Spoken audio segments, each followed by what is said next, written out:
Board of Directors of Golden Rain Foundation of Laguna Woods, California, a nonprofit mutual benefit corporation, this Tuesday, May 5th, 2020, 9:30 a.m. virtual meeting, Laguna Woods Village Community Center in Laguna Woods, California. So I'm calling this meeting to order, and I see we do have a quorum. Where did everybody go? Okay, so we have a quorum, and so now I'd like to have Yvonne lead us in the Pledge of Allegiance. Okay, where's the request on a flag too? Flag. Yvonne? I don't know if she heard us. Are we ready? Yes, I pledge allegiance to the flag of the United States of America, to the republic for which it stands, one nation, under God, indivisible, with liberty and justice for all. Thank you. Okay, do we have a motion to approve the agenda? I make a motion that we approve the agenda. We have a second. All those in favor? How are we going to do this today, Grant? Are we just going to raise our hands? There is a procedure you could do that. There is also a procedure done by a third board that you may ask. You may say that it is approved by unanimous consent unless there is objection, and then wait to see if there is anybody who objects. And if nobody does, you can say, hearing none, it is approved. Okay, so it's approved by consent. What was approved? No, the agenda.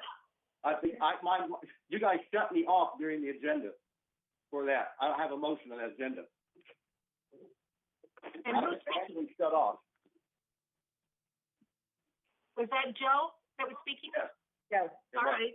So what do we want to add? The motion I want to add to it from the closed meeting 6B is an item I want to move to 13E in the open agenda. It's the flags for Clubhouse 2. It is not a personnel matter, and it is not a contract. So that is open for the open agenda. I checked with staff before the meeting. That's appropriate, and that was their recommendation. So my motion is to move 6B from the closed agenda to 13E on the open agenda. Well, it is, and I can ask Siobhan about that, but the only reason we put it on the closed is because you are talking about dollars and cents in regards to doing the work. So that's why it was put on the closed agenda. But the question we had was, it's not a contract. This is staff labor plus material. So I don't know if that applies to the contract. I understand that. Yes. So I'm going to ask Yvonne, Siobhan, what she thinks about that. I'm going to second that too, Joe's motion. I want to second that. Thank you, Pat. To the open. Bunny, this is Siobhan, and I think that is perfectly acceptable.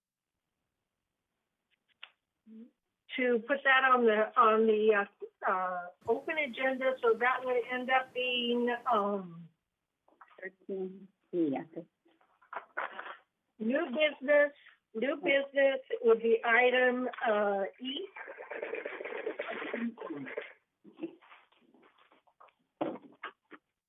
Okay. Oh, and I just want to say thank you because I had a white icon up showing I had no sound. So when we had the agenda motion, I wasn't able to hear it to respond to it. I know. We do have that problem. Okay. Are there any further corrections to the agenda? No further corrections. So do we have a motion to approve the minutes of April 7th, 2020, regular open session meeting?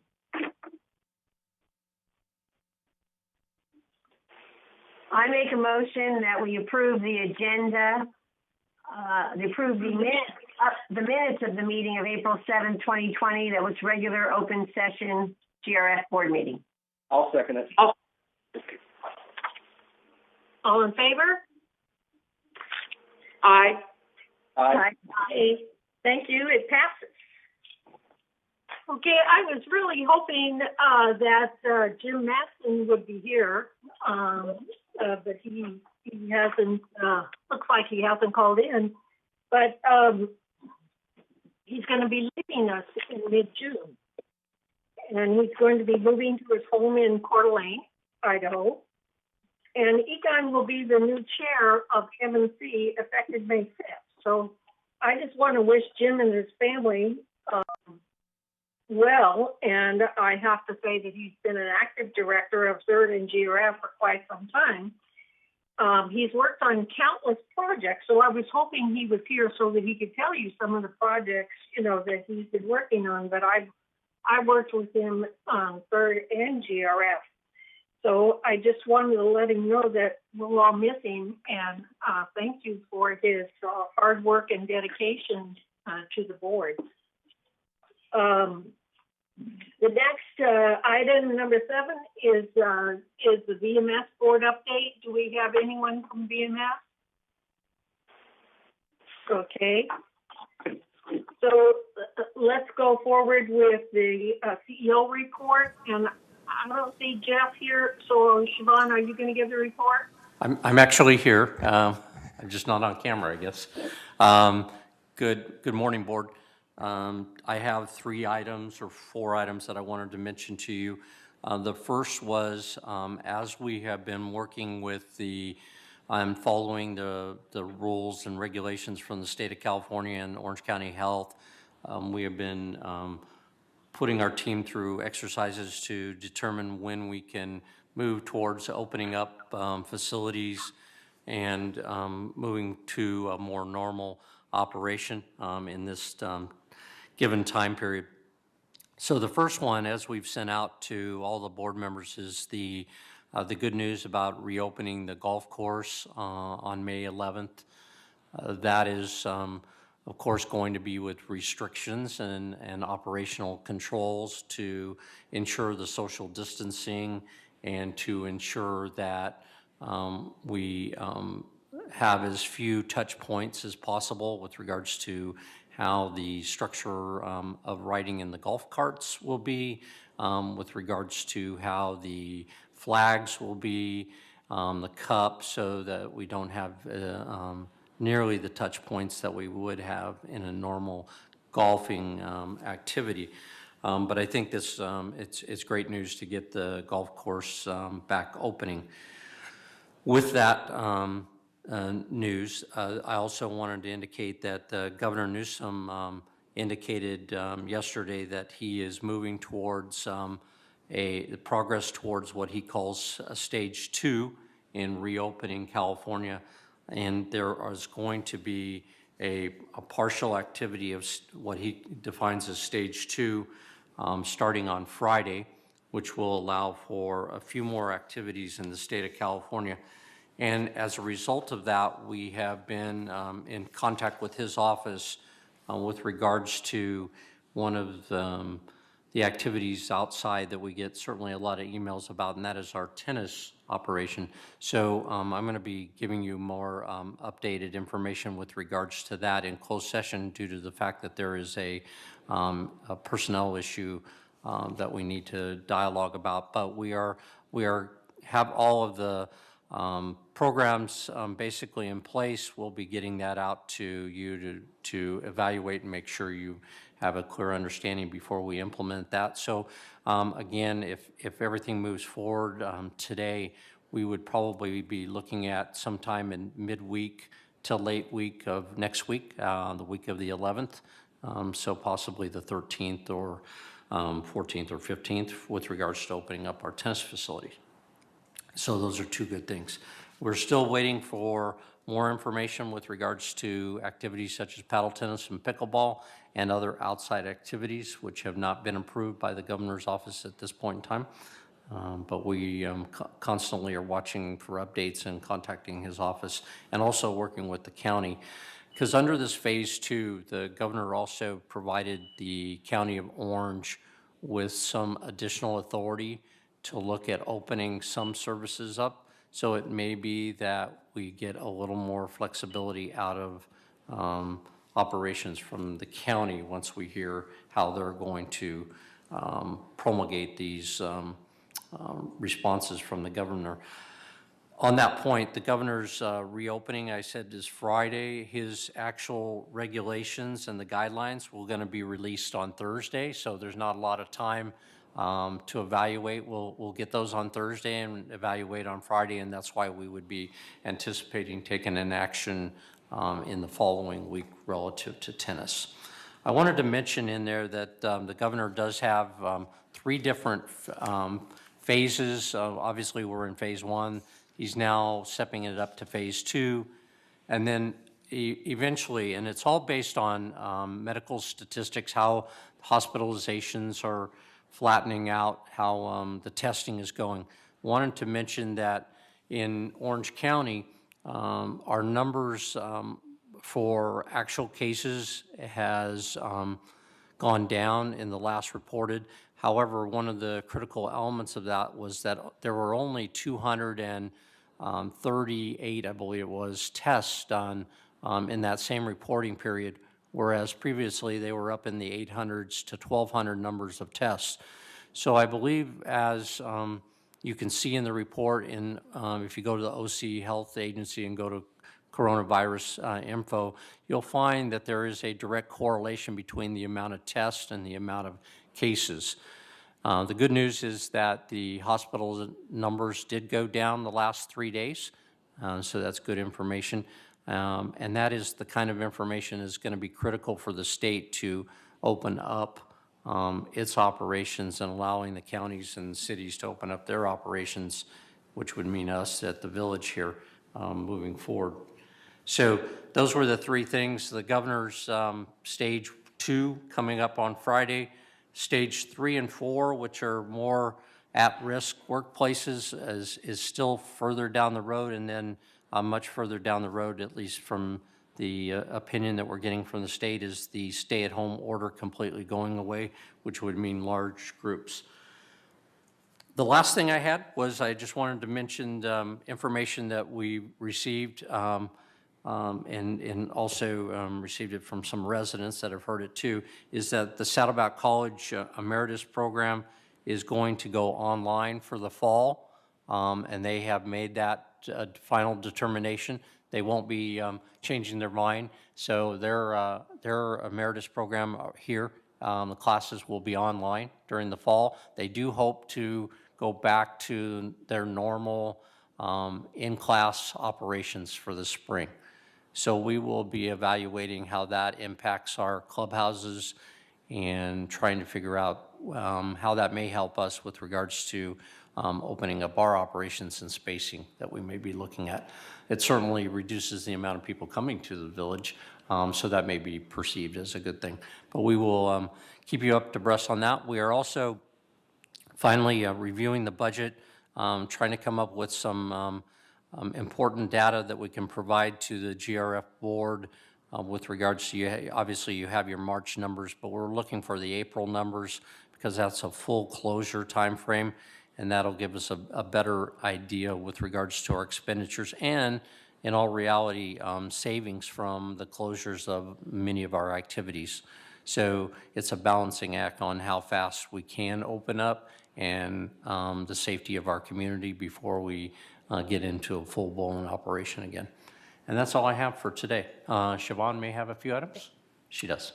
Good morning, Honorable President, members of the board. Just wanted to let our audience know that there's a new virtual recreation site on our website. This has a great guide of resources for such pursuits as arts and crafts, virtual tours, educational materials, and so forth. So to access this virtual recreation site, you go to lagunawoodsvillage.com, you click on amenities, then on recreation, and scroll down to virtual recreation resources. Again, this should help everyone with some new ideas to help pass the time. Our resident services department is now registering new vehicles and issuing RFID tags by coming to you. You can follow 3 simple steps to get this assistance. You take a photo of your registration and email it to community.access@vmsinc.org. The customer service rep will then call you and set up an appointment, date and time. And security staff will go to your vehicle and apply the registration decal and/or the RFID, depending on what you've ordered. And there will be no personal interface, so we'll maintain our social distancing requirement. But again, we come to you now. This is a new mobile service, and we encourage everyone to take advantage of it. The 2020 census is continuing. The national self-response rate is up to 52%. California's rate is almost 53%. And we're pleased to announce that the city of Laguna Woods is at a 71% response rate. But we encourage everyone to continue to fill out those census forms and keep the responses coming.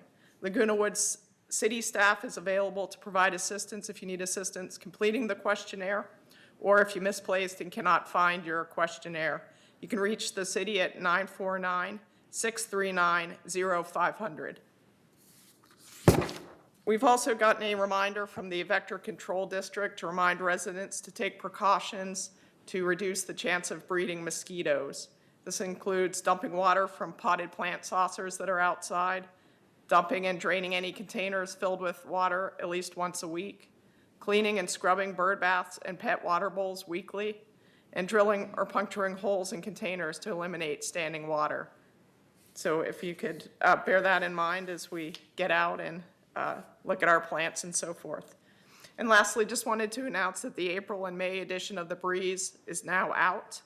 This issue includes articles on the Village Aquadettes, which is the longest running senior synchronized swimming team in the world, comprehensive advice to keep day-biting mosquitoes out of our community, and much more. So please look for the new magazine.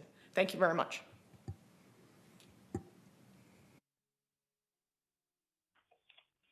Thank you, Siobhan.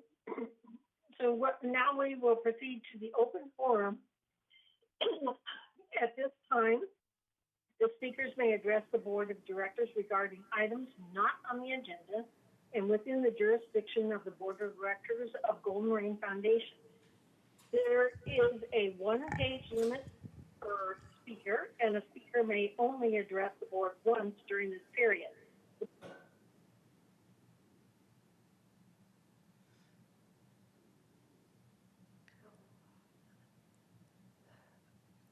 Good morning, President Carpenter, esteemed members of the board. We do have 7 comments. Sorry, we lost your audio.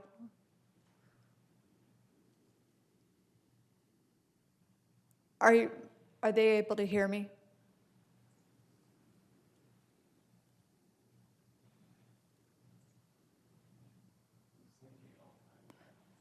Okay. I want to make sure they're able to hear me. Okay. Okay, wonderful. Okay, so our first member comment is from Rich Haskell, matter number 3240, A as in apple. Says,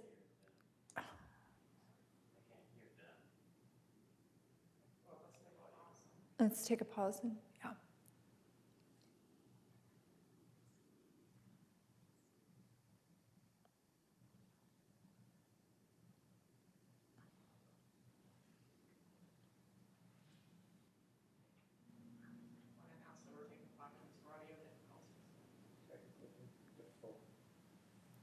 Yeah. Do you want me to do that? Yes. We're going to take a brief pause for technical difficulties.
we couldn't hear you. It seems that we are able to hear you once more. We do have some comments for open forum. Again, apologies for the inconvenience. Okay, why don't you go ahead and proceed? All right, thank you. President Carpenter, we have 7 member comments today. The first one is from Rich Haskell, matter number 3240A. His comment is, I'm writing you because apparently VMS, not GRF, is making the decision on reopening of our facilities. I understand at next Tuesday's GRF meeting, the golf course and driving range will be considered for reopening. I would urge you to include tennis, racquetball, and pickleball also. Restrictions on social separation, masks and hand washing, etc. are necessary and fine. Consider my case as a typical of senior tennis player. I am 86, apparently healthy, but for a few orthopedic aches and pains with maybe 10 precious years, 10 or plus or minus of active life remaining. However, each year gets tougher. Many studies show that exercise, social activities, and decision-making add to the life of seniors. Tennis provides all 3, and denying me tennis is probably shortening my life. I'm really not opposed to opening all facilities such as club dinners, dancing. However, don't look for me to be there as I feel they are still too risky. But that is my decision. Most of us are old enough to make good decisions, or we wouldn't be still here. Give us a chance. Please consider the racket sport reopening topic for discussion next Tuesday at the GRF meeting. Hopefully, Rich Haskell. Our next comment is from Marv Tickle, 36S, as in Sam. His comment, howdy. May I suggest that VMS prorate our trail fees from January through at least June. We are not allowed to enjoy golf as our many other Orange County courses are able to do so.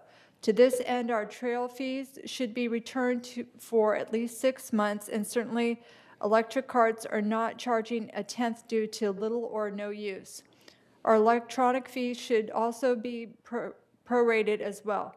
These 2 resident charges are valid, and I'd appreciate my unused fees returned. Please. Thank you, Mary Tickle. Next comment. Cash Akakar 201, E as in Edward.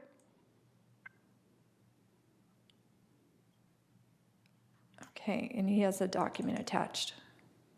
I'm once again asking GRF to consider providing 1/2 of the room under the pool deck in Clubhouse 4, which is now used as storage area. The objective is to put retired brains who bring together into our community more than 50,000 years of very versatile experience from their pre-retirement life.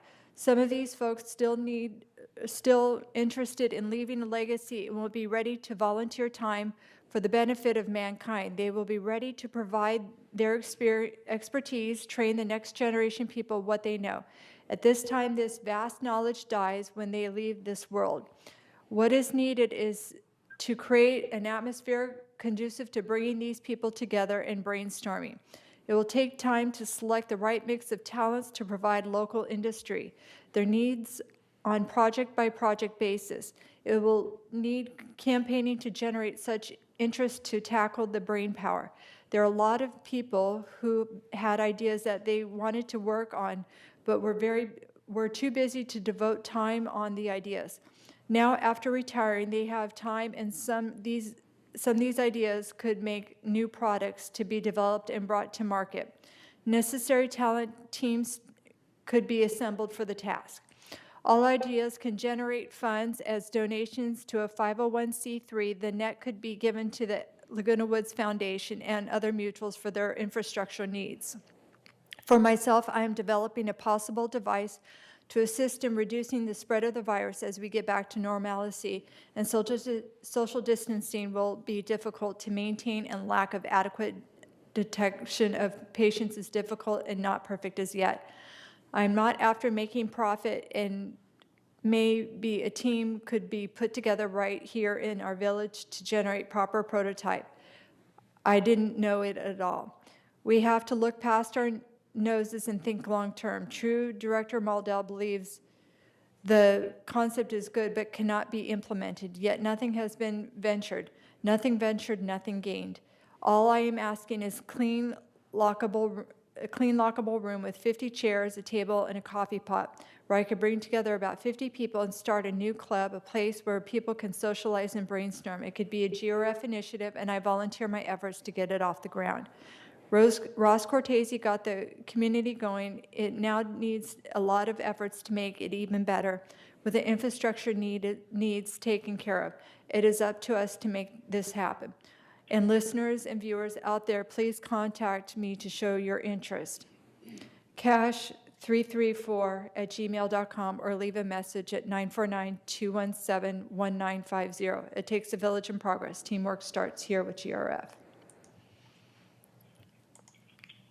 Next comment, Joan Brown, 5587A, as an apple.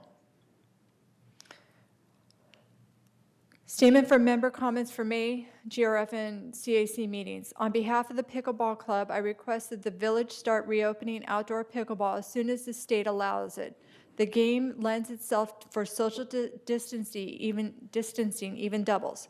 First, the ball, because the court is smaller than tennis, we play with only one ball at a time. And because the ball is hard plastic, can easily be wiped clean before the start of play.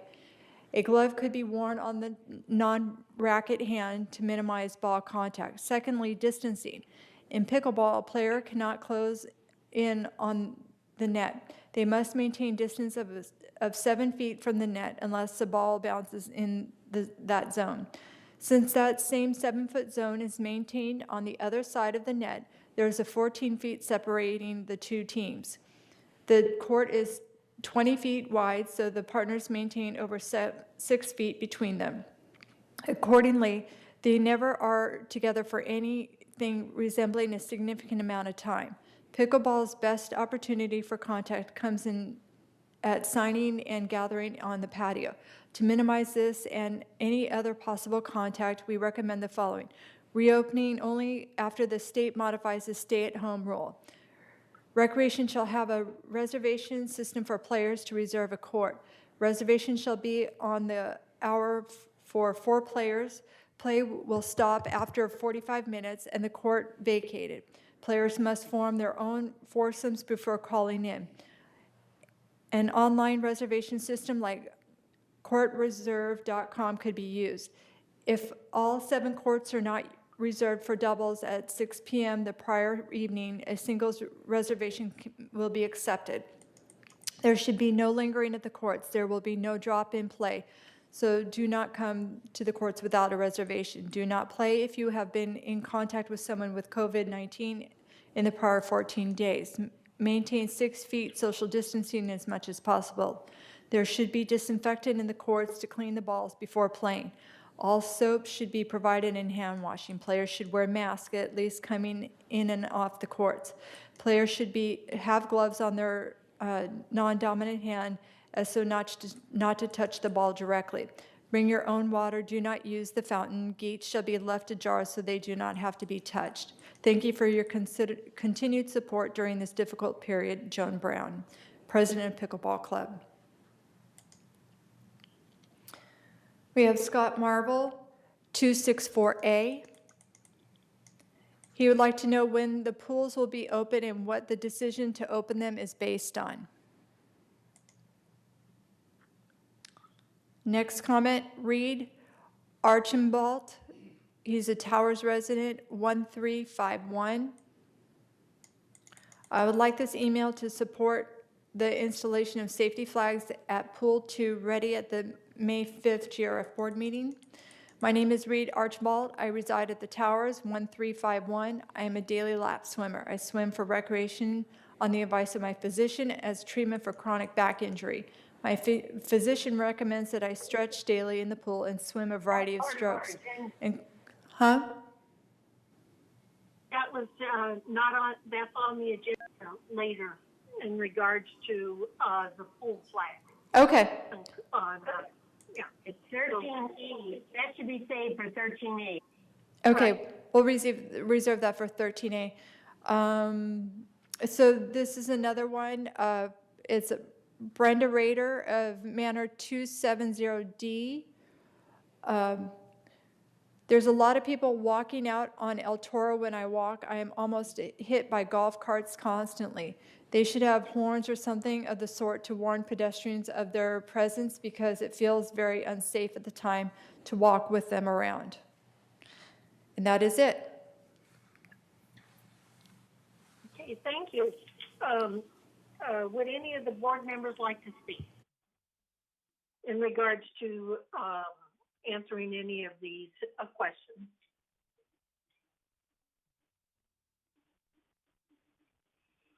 I will. Okay. All right, basically, we've addressed Cash's concerns before. I know he brings it up again, but as far as I'm concerned, the answer is still the same. Everybody has to rent space here. We don't give space away for free for clubs. All right, and then most of this has to do with the reopening of tennis, pickleball, paddle, and everything else. And I think we're going to adhere to the state of California guidelines. I'm sure Siobhan will jump in and Joe will jump in more on that. I don't know anything about that court reservation system, but if we're not using it, maybe it's something we should look at. And of course, the pool reopening, that'll be when we can do that too. I know we're all getting a little antsy here. Thank you. Does he want, Joe? Yes, I'd just like to comment on general thing of sports, or like Rich Haskell. I'm hoping that eventually, Brian Bruner and I have been speaking, that hopefully eventually Jeff Parker and I will. I'm in contact with a lot of these subs that may save a lot of questions for GRF, and he may get a lot less feedback. If I kind of know where we're going, kind of definitely from him, I can relay that and get the clubs to contact themselves and try to be happy with what we're doing there. I think it's just being in the dark that draws so many questions. So if Jeff at some point in time can fill me in, I think I can probably help with that. Thank you. I know Yvonne knows about the court system. That's not something that we have in place at this point in time. Actually, she did some research. You want me to say something about it? Right, because no one knows anything about the court.com as far as registering for making reservations. But it would cost. It would cost. This is, yeah. One of the things that I was going to bring forward at the strategic planning committee was about courts, and it would go hand in hand with your swipe and go idea, Annette. So I think that we should have a sidebar on that court thing so I can explain it to you. Thank you. Okay? Okay. But it is something we don't have in place right now. You know, it would be something. No, it's a computer system. Right. It's a computer system.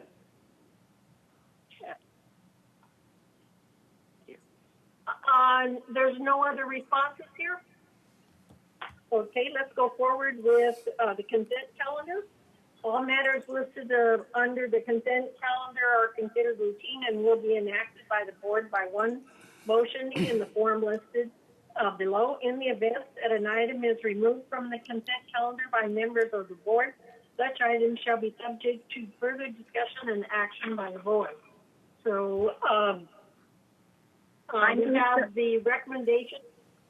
I move that Can you hear me? I move that we accept the consent calendar, items 11A and B. Thank you. I second it. And all in favor? Okay, it passes. So we have some unfinished business. So do I hear a motion to adopt the resolution for off-season children's swim hours adjustment. So, Egon, will you read the resolution?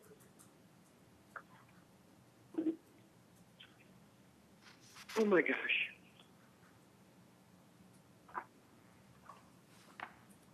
Egon, can you, oh, wait. Yes. Okay. Okay. Resolution. Clubhouse. Hold on.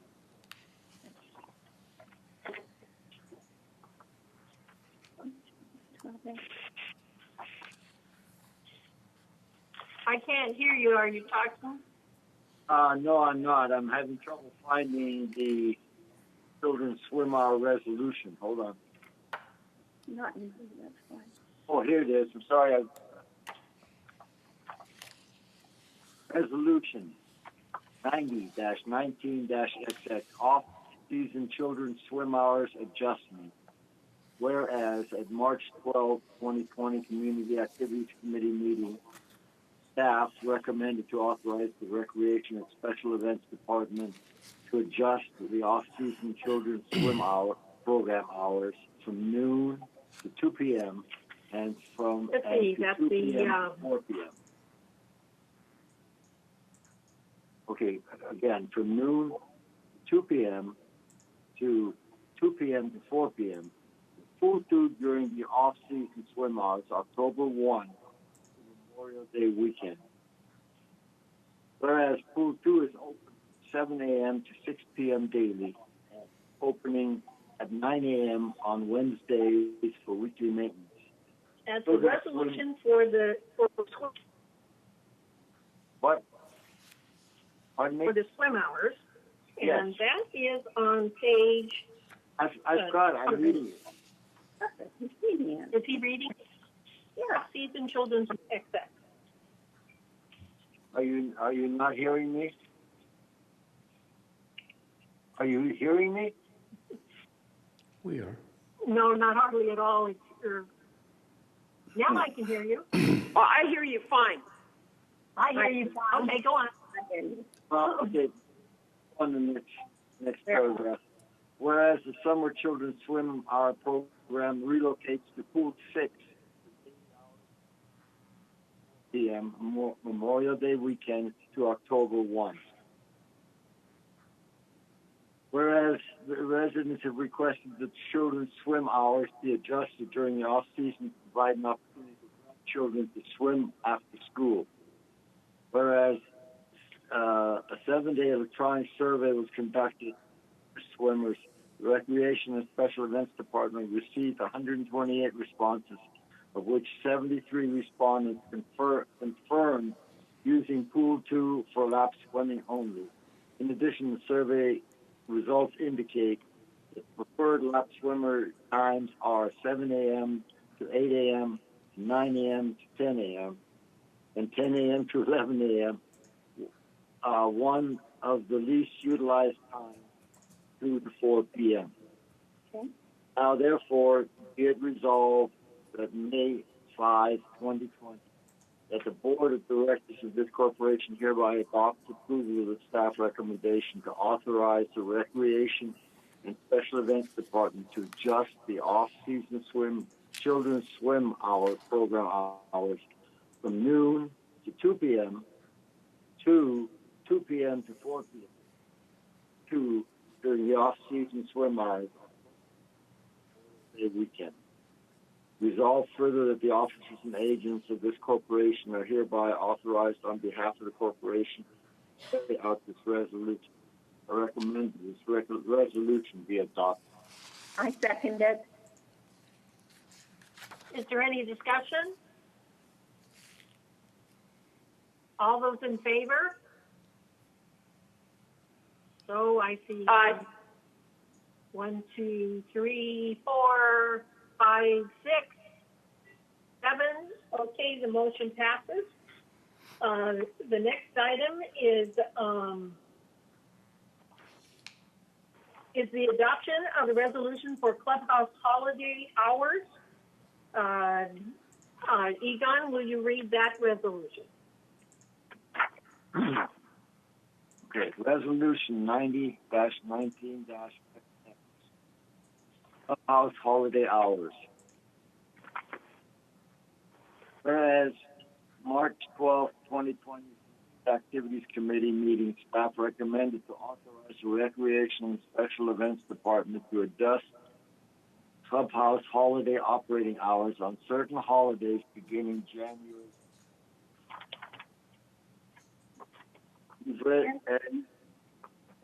Instead of reading the entire say, I'm going to read the changes that they recommended because they're only just two small ones, and they don't go into effect for another year. Okay, here's the changes.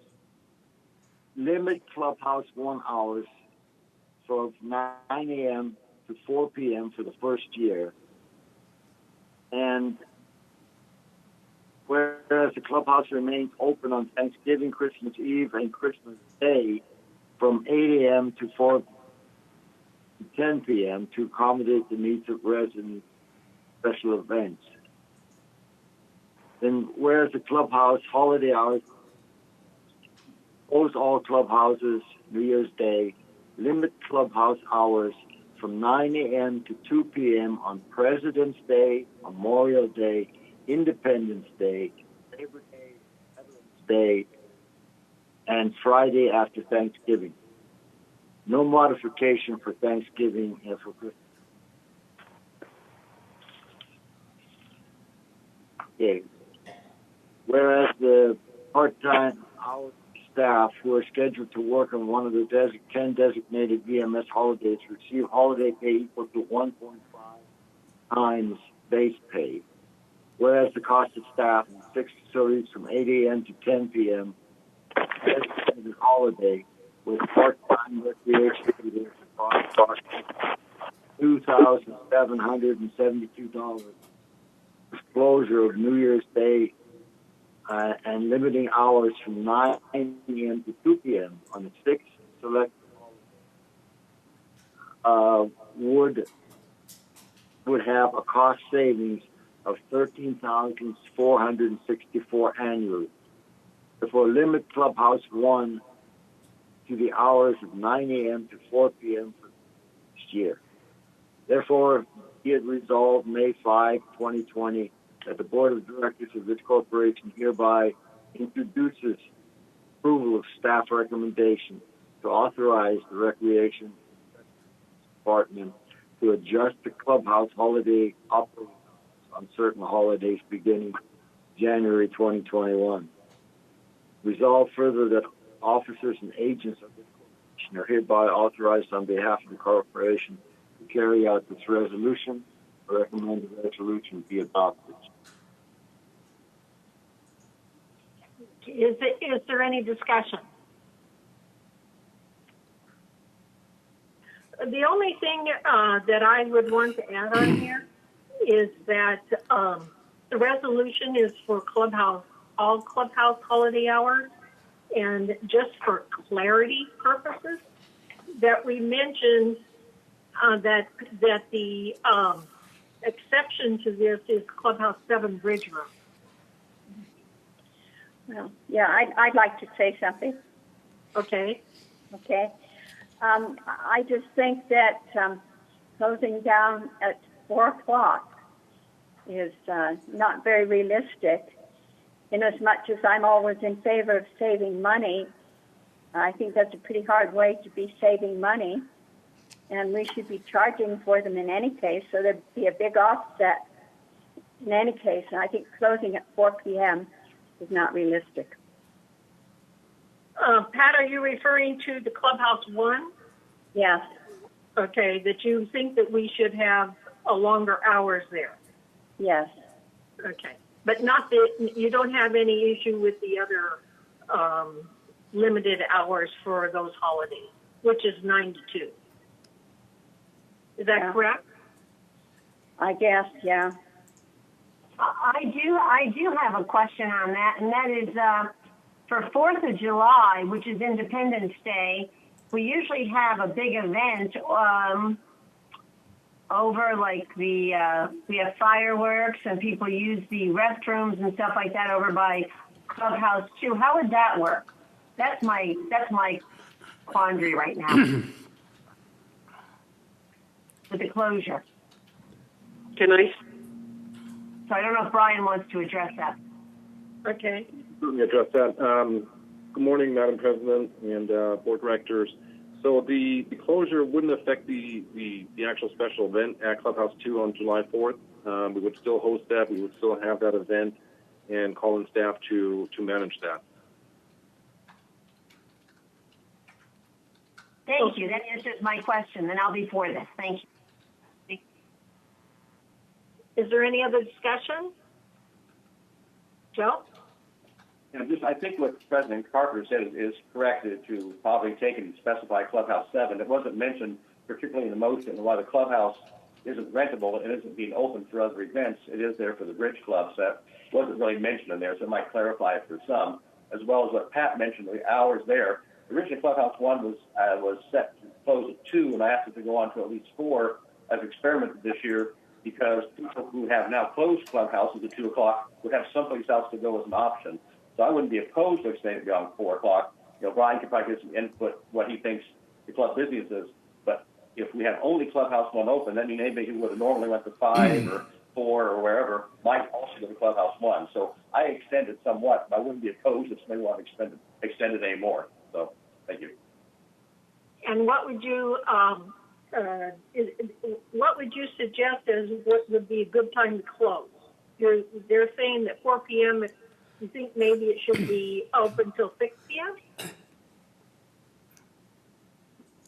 I'd like to speak on that. I agree with that.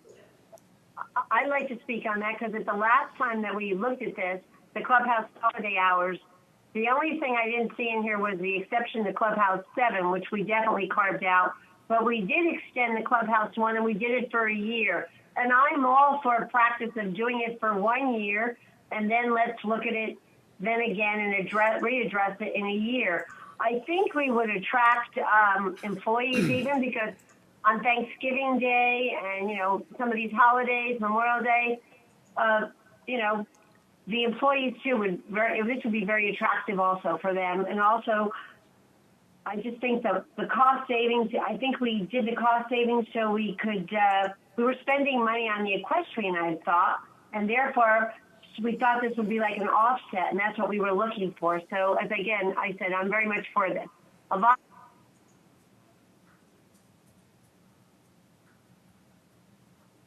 Okay, Grant? Yes, President Carpenter. Would you repeat what the motion is going to be for? Because we're suggesting that there be some changes, which would be to include the Clubhouse 7. And I think the consensus there is that we keep the hours the same at Clubhouse 1 from 9 to 4 for the first year. Do we have a consensus on that? That's the motion. Yes, that's the motion. Grant? Excuse me, Madam President. Okay.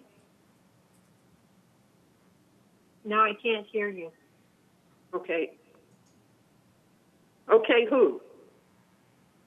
Okay, now I can hear you, Yvonne. Yeah. Well, I'm agreeing with Pat. And she's saying it should be open later, Clubhouse 1, if I understood her right. Yes. And I think that it should be open until at least 5 or 6. Maybe 6. Because it gets dark, so we're all going to go home when it gets dark. Okay. So what time do you suggest, Pat? I think 6 o'clock sounds reasonable myself. All right. See, I agree with that. They've got time to clean up then. If they close out at 4, there's not much time for them to clean up. Hey, Brian, do you have any comment on that? No, 6 o'clock will be fine. We can certainly accommodate that. The only thing I was going to mention is that this whole staff report focuses on reservable rooms, and the Bridge Club is not a reservable room. It's a revenue-generating room, so that it wasn't included in the staff report itself. just like golf and equestrian, we wouldn't make any changes to those operating hours either. So. And that I understood, but I was just thinking about, we have a resolution that covers clubhouse holiday hours, and when people are looking for information, they're going to go look at that resolution. And so I just wanted it added only for clarification and nothing more. Yeah. Okay. So can I have Grant, basically, the motion, from what I understand, is that we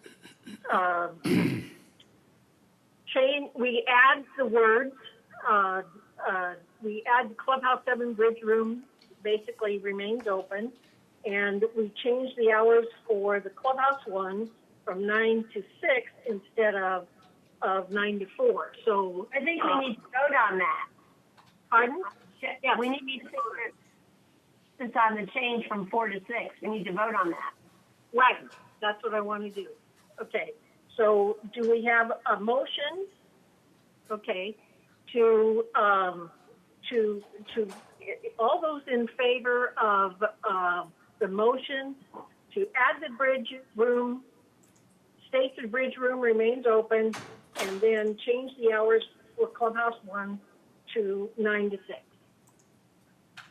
Do I have a, okay. Wait a minute. Bert has a question, I think. You have a question. Okay. You've got a combined motion there. Suppose, I wanted one but not the other. I think you got to do these individually, one at a time. And the other thing is, in changing the hours, I'm just wondering, and at your CAC, and apparently the committee had voted on these hours, and there had to be enough discussion going on. And all of a sudden we're coming in and ignoring the fact that there was a committee that had discussed this and had come to this conclusion. And I just question what we're doing here right now. Thank you, Bert, but Joe is CAC, so Joe can answer that question. Thank you so much. Yep. Bert, the concerns were at the time that because we're closing all the clubhouses, we need to extend hours someplace at least the first year to see if anybody would use it past 2 o'clock. Then the following year, we can make a decision whether we need to extend that or any other clubhouse or just that one. So the time came up as 4 p.m. There probably would have been an objection to 6 p.m. We kind of went by staff's recommendation. They didn't feel there was much activity in the clubhouses after 4 o'clock. But they had to note on this in the sense we don't know how much activity Clubhouse 1 might have. All the other clubhouses are in fact closed. So, it's one of those things or the other. We went with 4 o'clock, and that was a decision at the time, kind of based on staff. But I don't think there's a major objection to going to 6 o'clock if that's the path for the board members to serve. So. Will this still be on a trial run for just 1 year? Yes. Yeah. Fine. So, Bunny, could I say something? Yes. Please do. I think it's a really good idea to go to at least 6 o'clock. We're honoring that people, if you want to go to a clubhouse, you can have an afternoon in a clubhouse by leaving it open till 6 o'clock. Thank you, Deb. All right. So help me out here. We need to have 2 motions. One is to add Clubhouse 7 Bridge Room remains open. So all in favor of adding those words to the resolution, please raise your hand. No. I mean, we need to make a resolution. Couldn't somebody make that motion? I'll make the motion that we amend the clubhouse holiday hours it'll affect all clubhouses except Clubhouse 7 and that's it. Would you state that motion again? Yes. All right. This is Clubhouse. What happened to? What happened to the time? That'll be a separate motion. Bingo. Okay. So the first motion is very simple. It's Clubhouse holiday hours will affect all clubhouses with the exception of Clubhouse 7. I need a second. Second. Okay. Any discussion?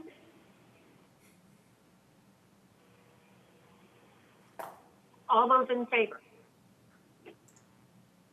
Everybody's confused. No, we're Along with voting. me. Bingo. Okay, all right, now pass. Okay, but we also need to add the words in there about, and I don't think we need to vote on it. It's just a clarification as far as putting in the remarks, you know, that that the bridge room remains open. You think we need a vote on that? I thought that's We already did. We just finished on that. okay. Now let's go for the time. Yeah, the new motion will be for. I make a motion. Okay, go ahead, Yvonne. I make a motion that we change the hours, holiday hours, from 9 to 6. I second that. That's for Clubhouse 1? That's just for Clubhouse 1. Clubhouse 1. I'll second it. Okay, all those in favor? Yeah. Aye. The motion passes. Okay. Good. Okay, We're done. all right. Let's move on. Is there any other? Okay, let's move on to the next item. And the next item is, do I hear a motion to adopt a resolution to revise GRF equestrian pricing policy for boarding horses? We have a motion. Okay. And will Egon please read the resolution? I so motion. Let me just read the title of the resolution and the one small change, all right? Right. Resolution 90-20-XX, Equestrian Center Pricing Policy. Under horse boarding, there is a change from, and this goes, the fee round shall be based on the amount monthly cost to board a resident-owned or leased horse, and be changed from 65 to 70% shared, subsidized by the community at large. No other changes to the policy. So resolve further that this resolution shall be effective June 1, 2020, and Resolution 90-20 adopted on March 3, 2020, hereby superseded and canceled. And resolve further that the officers and agents of this corporation are directed on behalf of the corporation to carry out this resolution. I move this resolution be adopted. And I'll second it. Any discussion? All those in favor? Aye. Then the motion passes. I think there needed to be a correction in the report, though. In the staff report, it basically says the price was $279. Actually, the boarding fee went down to $249, not $279. Okay.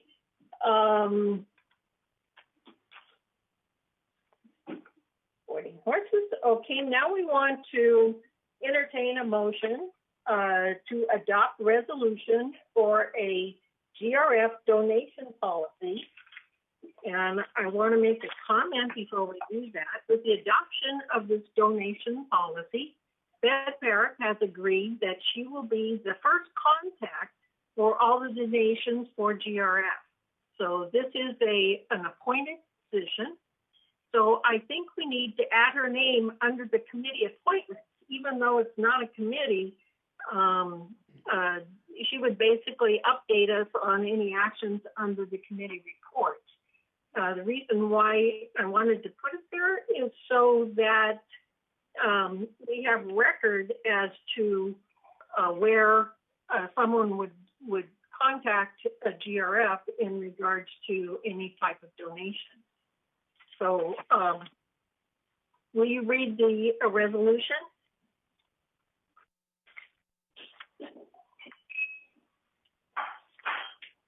Okay.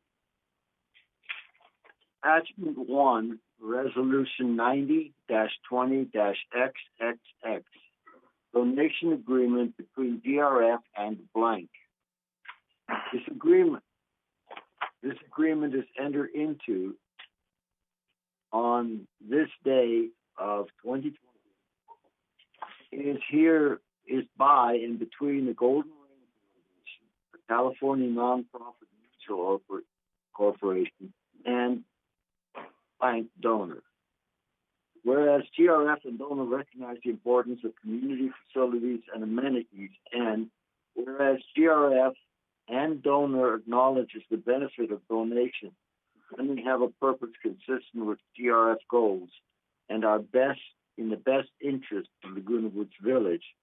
Whereas the donor has offered to donate blank, whereas the blank department director COO reviewed and affirms the proposed donation meets the criteria for acceptance contained in the GRF donation policy. 2, A, meet a true need. Yes. I think you're supposed to be on page 11 of 12, which is the resolution to the donation policy. It's quite short, quite brief. It's not that whole contract. Right. It's page 11. Yeah. Yes, it was quite confusing which you're supposed to be on, but I believe that's true. That is the donation policy, and it's actually only 3 paragraphs long. Maybe you should just read the whole thing, since it's only 3 paragraphs anyway. Hold on a second. Thank you, Pat. Oh, okay. So the resolution was actually after the Resolution 90-20-XX donation policy. Whereas the GRF Board of Directors has recognized the need to adopt a donation policy to set forth guidelines and an efficient and effective process for accepting gifts and minor monetary donations in a responsible, transparent, and accountable manner is consistent with the Golden Rule Foundation goal. Now, therefore, be it resolved May 5, 2020, that the Board of Directors of this corporation hereby adopts the donation policy as attached to official minutes of this meeting, and resolve further that the officers and agents of this corporation are hereby authorized on behalf of the corporation to carry out the purpose of this resolution. Full initial notification, 28-day notification from member review and comment to comply with Civil Code 4360 as satisfied. I move this resolution be adopted. Okay, do we have a second? I'll second it, and I also would like to, if Egon's not going to speak, I just wanted to clarify, there are some Scrivener errors in the resolution donation policy which need to be fixed. On the second line, where it says policy to set forth guidelines, it should be in, not the word and, I-N, in an efficient and effective process. And then on the second paragraph where it says, now therefore it be resolved, I believe it's now therefore be it resolved on that. But those are the only 2 things. Other than that, for this, thank you. Oh, I see. Minus Scrivener. Minus. Okay. Any further discussion? I'd like to say something, Bunny. Okay. This policy, we're going to be talking about the difference between this policy and Village Community Fund policy, which is when people would like to make a donation and be able to have it be tax deductible. It is something that we as the GRF board would have to approve whatever it was that they would like to donate to and whatnot, but to be able to accept it. This particular donation is not tax deductible, but through Village Community Fund, because they can, they have that ability to have it be tax deductible. So there's a difference. We'll be doing some more clarifying between the two donation policies. Okay, thank you, Beth. Joe? Yeah, just one question on this. Maybe I missed an earlier meeting. I know there was a cap of capture property of $100,000. I didn't know if somebody hit the lottery, if anybody would donate more than that or not, but is there a reason for the $100,000 cap? I think Annette can answer that. Okay. Yes, we did the $100,000 cap because this is really to catch like the club donations, and you know, people want to make a minor donation. Usually, like we've had donations where clubs have given us the community poll, like at the last meeting, things like that, you know, they wanted to donate. But the larger donations, such as real property, if somebody passes and want to donate their estate or their home to it, and more money, we have to work on that. So this is just the first part of the donation. This is the simplest one that would stream. What we did was we're starting to get a backup, like the Bahia Club. I mean, there's certain clubs that want to donate certain things, and we needed to have a policy in place. So we went with this policy. This is for the smaller donations. We'll be working on a policy for much larger donations. Okay, thank you for the clarification. And I hope somebody does hit the lottery and gives it to us. Thank you. Okay, is there any other discussion?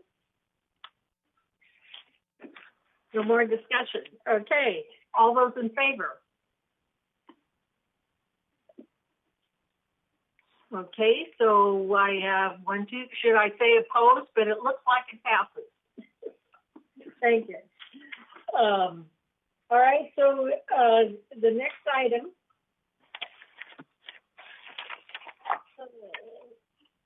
Okay, we're on new business, okay?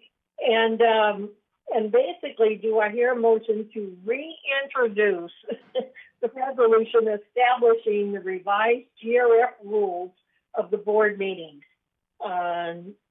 Actually, this last time, Annette and I went thoroughly through it again because of all of the comments and revisions that we thought we should add. So because of all the changes, we have to reintroduce it. So will you read the resolution, Egon? Well, okay, Resolution 90-20 Golden Rain Foundation Rules for Board Meeting. As the Open Meeting Act, Civil 4900-2950, provide an ongoing right for each member of Laguna Woods to participate in governance of the community. And whereas the Golden Rain Foundation Board of Directors recognize the need to facilitate effective, efficient, and orderly board meetings for the benefit of the community while protecting members' rights to observe and participate in the governance process. And now, therefore, be it resolved to today's May 5th, 2020, the Board of Directors of this corporation hereby approves Golden Rain Foundation rules for board meetings attached to the official minutes, and resolve further that the Resolution 90-11-135, adopted November 22nd, 2011, is hereby superseded in its entirety and canceled. Resolved further that the officers and agents of this corporation are hereby authorized on behalf of the corporation to carry out the purposes of this resolution. February initial notice revised March 3, 2020, revised April 7, 2020.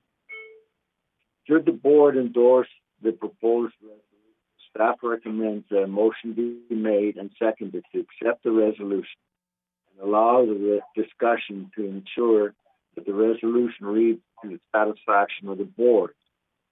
Staff then recommends that the board members postpone the resolution of the next available board meeting no less than 28 days from the postponement to comply with Civil Code 360. Move this resolution be adopted.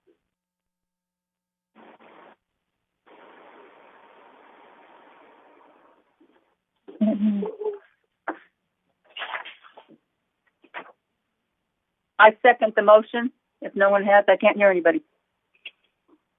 Okay, we have technical difficulties here. Better start. There you go. I know. Is there any discussion? Yes. I'd like to discuss something. I can't hear anyone. Okay, Bert. Yeah, I had sent a notice out to the directors noting some changes. The thing that disturbs me with this is that we are basically stipulating that the meetings are only open to members, yet we have no policy or no procedure whereby we can determine when somebody gets up to speak, for instance, whether or not they are a member. We never ask. It's not on a form that they have to check when they say that they want to talk. And why are we, why haven't we closed this issue? Why haven't we found a means or a way? If we're going to say you got to be a member, then we've got to do something to validate the speaker. And we don't. So I think that's one thing that has disturbed me. The other thing under C is an attendance. I'd like to add, we talk about members may attend board meetings. I think we ought to also add the fact that only trustors and trustees of the trust may attend the executive session meetings.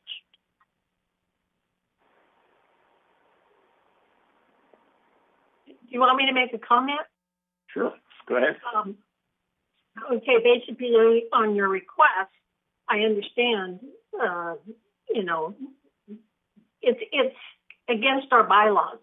So currently we have to abide by our bylaws. We cannot deny, other mutual members from other mutuals to come to our closed meetings. Maybe we can when we change our bylaws. Oh, I'm not saying that. Okay, our bylaws, your request what about residents? would conflict with the bylaws. Bunny? Somebody that's not a member but a resident. Okay, Bunny, I think you're addressing the executive session that it's in our bylaws. And I understand that it's also in our bylaws about speaking. But I look at this, that we need to go on the record and have this. But this is kind of like Costco to me. Costco, for years, had people coming in and buying their hot dogs and their pizzas and their outdoor cafes, and they weren't necessarily members of Costco. And just this March, they tightened it down. So I would look at this like it's going to be on the record, and until we figure it out, then we will go ahead and implement something that is, that will work. But right now, we're trying to follow our bylaws and do what is right. And then implementation, we still have to, some of these things, it's an imperfect thing, and we just have to work on it. That's all. But it's a very good question, Bert. Bunny, I think I was actually after Bert. But I know. Anyway, this is the comment that I have. I asked to have some put on the agenda. And what I wanted to put on the agenda was a discussion with all the directors and their input that would maybe last 5-10 minutes at the most on the PAC and exactly what's going on there.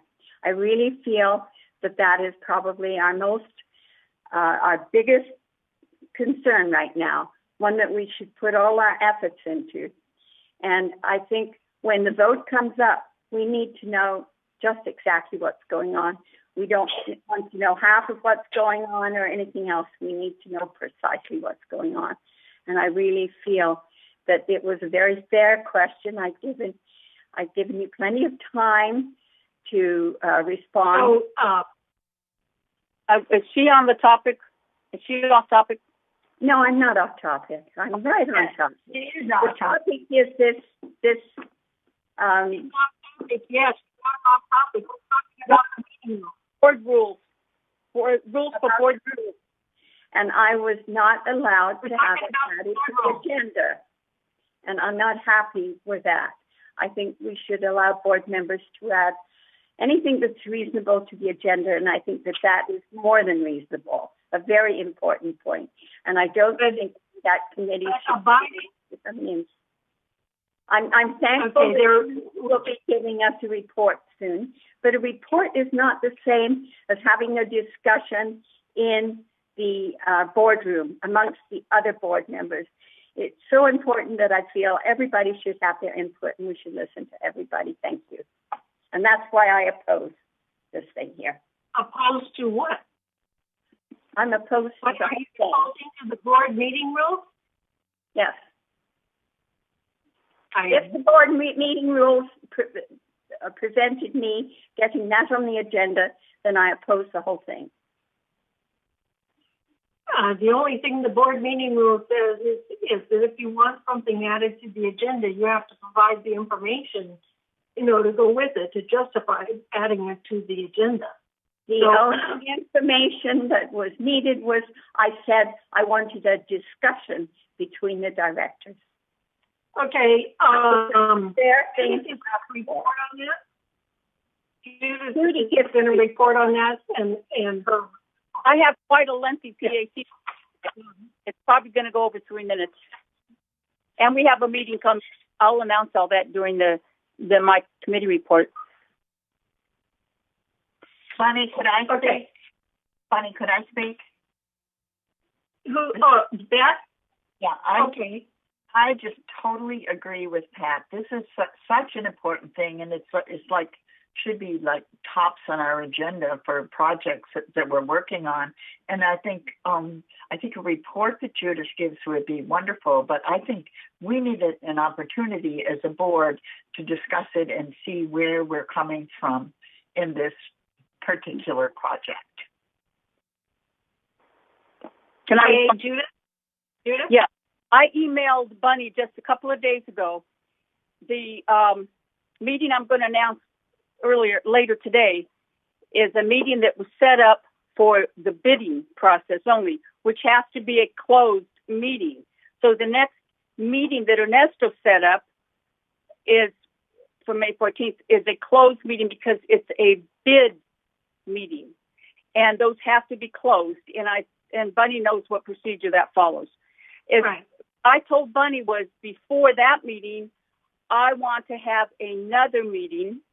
I know the 14th was sooner than I thought Ernesto was going to have one, but I told her after the meeting today, because I didn't want to have to discuss it, I'm going to call a PAC meeting. And so, I'll bring all the paperwork and give it to, it'll be closed to directors only. And I'll give everyone all the paperwork I have all the way back to 2016. So everybody knows exactly what's happened for the last 4 years. And I did tell her that, but I also told her why I wasn't going to announce that meeting until everyone will get an email after the closed meeting today, because I didn't want to have to discuss it right now in the open meeting. Does that help, Kat? Well, I definitely understand that we cannot be discussing the numbers that the various vendors have given us at an open meeting, but we could have had a discussion between us all without mentioning the bids that they had. And I really think it's important. But that sounds like a good idea, having those two meetings. And I did a meeting on, and the committee shut me down. Oh. Tried to get a meeting just like that, and the committee shot me down, and they had a motion, and I was the only one that didn't vote for that motion, but we went with that motion. I will today I'll give you the motion at my when I give my report.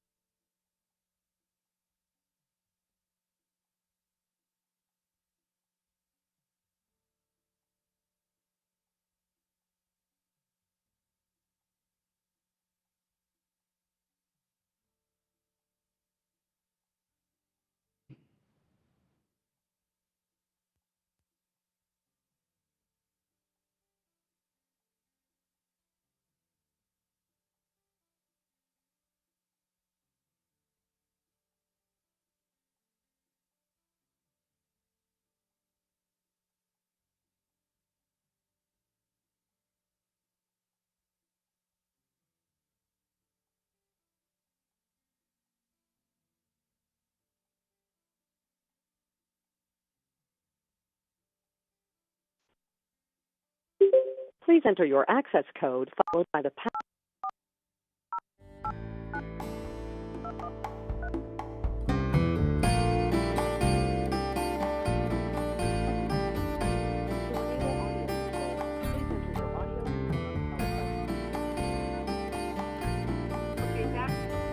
And is there any other discussion? Okay, if there's no further discussion, then all those in favor of accepting the meeting rules as they are, I know that there's a couple of scriveners that need to be corrected. Basically, you know, I've gone over we've gone over and over, you know, the writing of these board rules. And I hope everybody had an opportunity to read them. So I really think it's time to vote for it, move it forward. It has a 28-day, you know, a requirement here. So if there's any other changes, minor changes, before we reach the 28 days, we can add them at that point in time. So all those in favor? 1, 2, 3, 4. All right. And I've got 4 people that are in favor of the current board meeting rules. Okay, how about all those opposed? Okay, we have. Okay,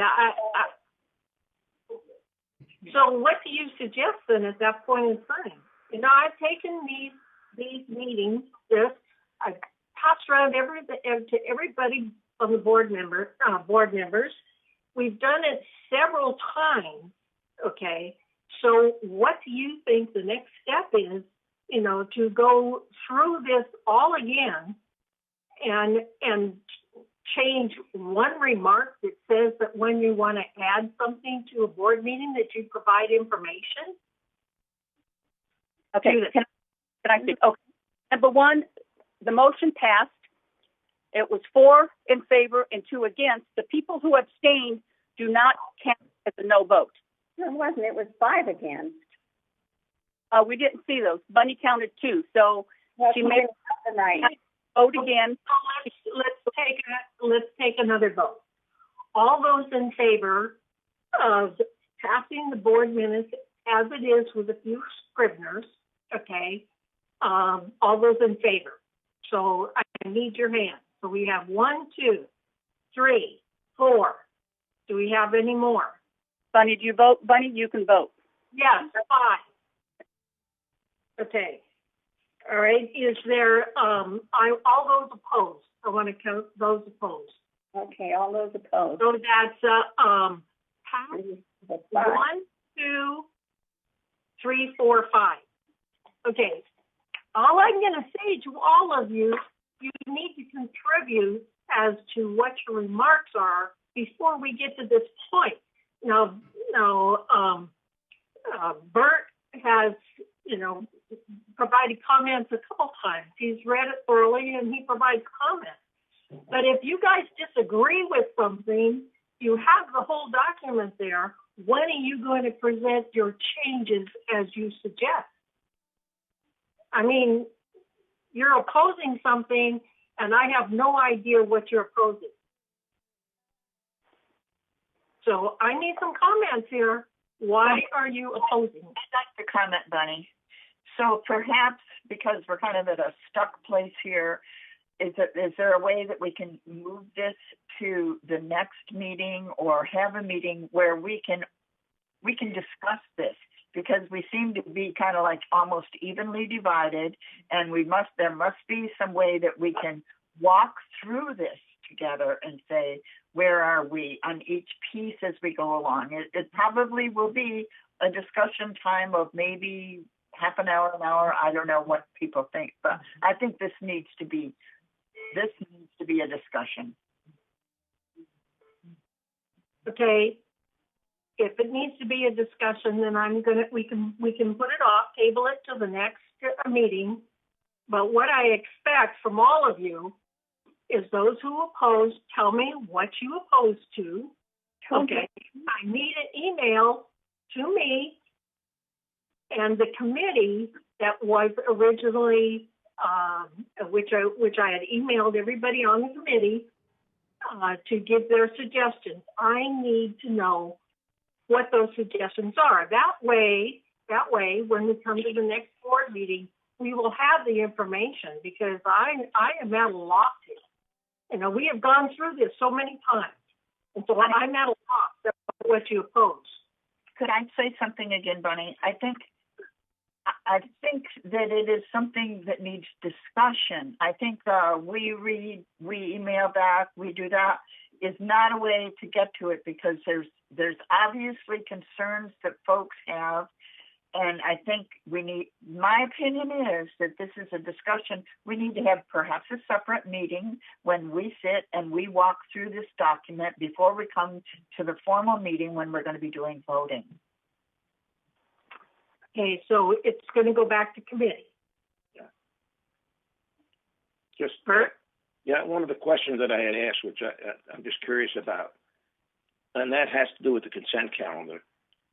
We as directors, generally can pull something off the consent calendar for further discussion.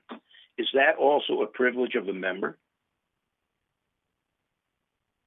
We can ask that of Kelly, but I'm thinking that and I didn't remark to it because my thinking is it's not a privilege of a member, of a member to pull something off of a consent calendar. Maybe you can speak to that, Judith.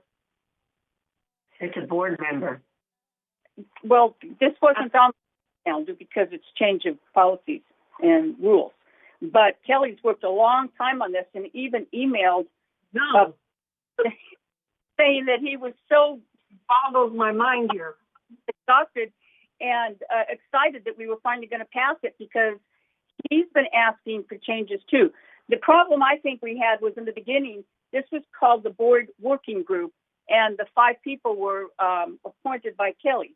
It was actually 4 people plus the president. And I think it started in the end of Beth's air, and then it switched to Bunny took Beth's place, and I took somebody else's place, I think Jones. So this started way back last year. And so I think maybe instead of just 5 of us meeting, I think the whole board should have been meeting. That was my opinion then, and it is now.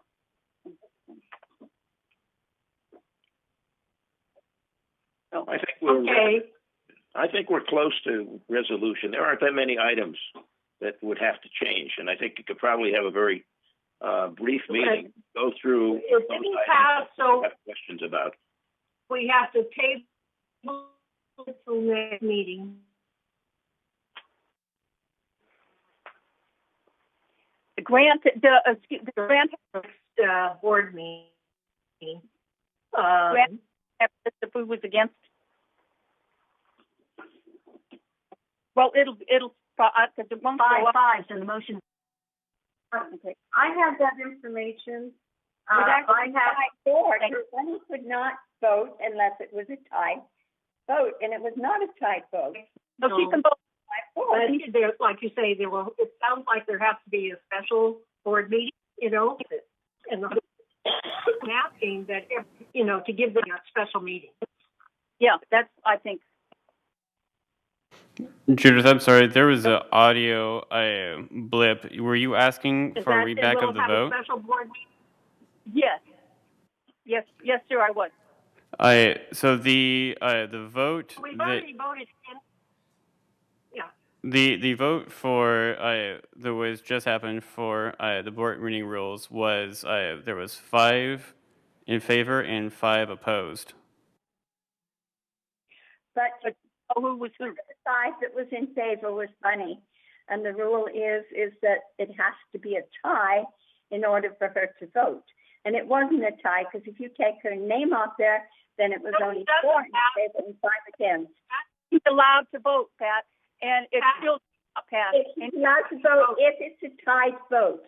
She's allowed to vote, Pat. And that's not, Judith and I both don't agree with you and Robert's rule.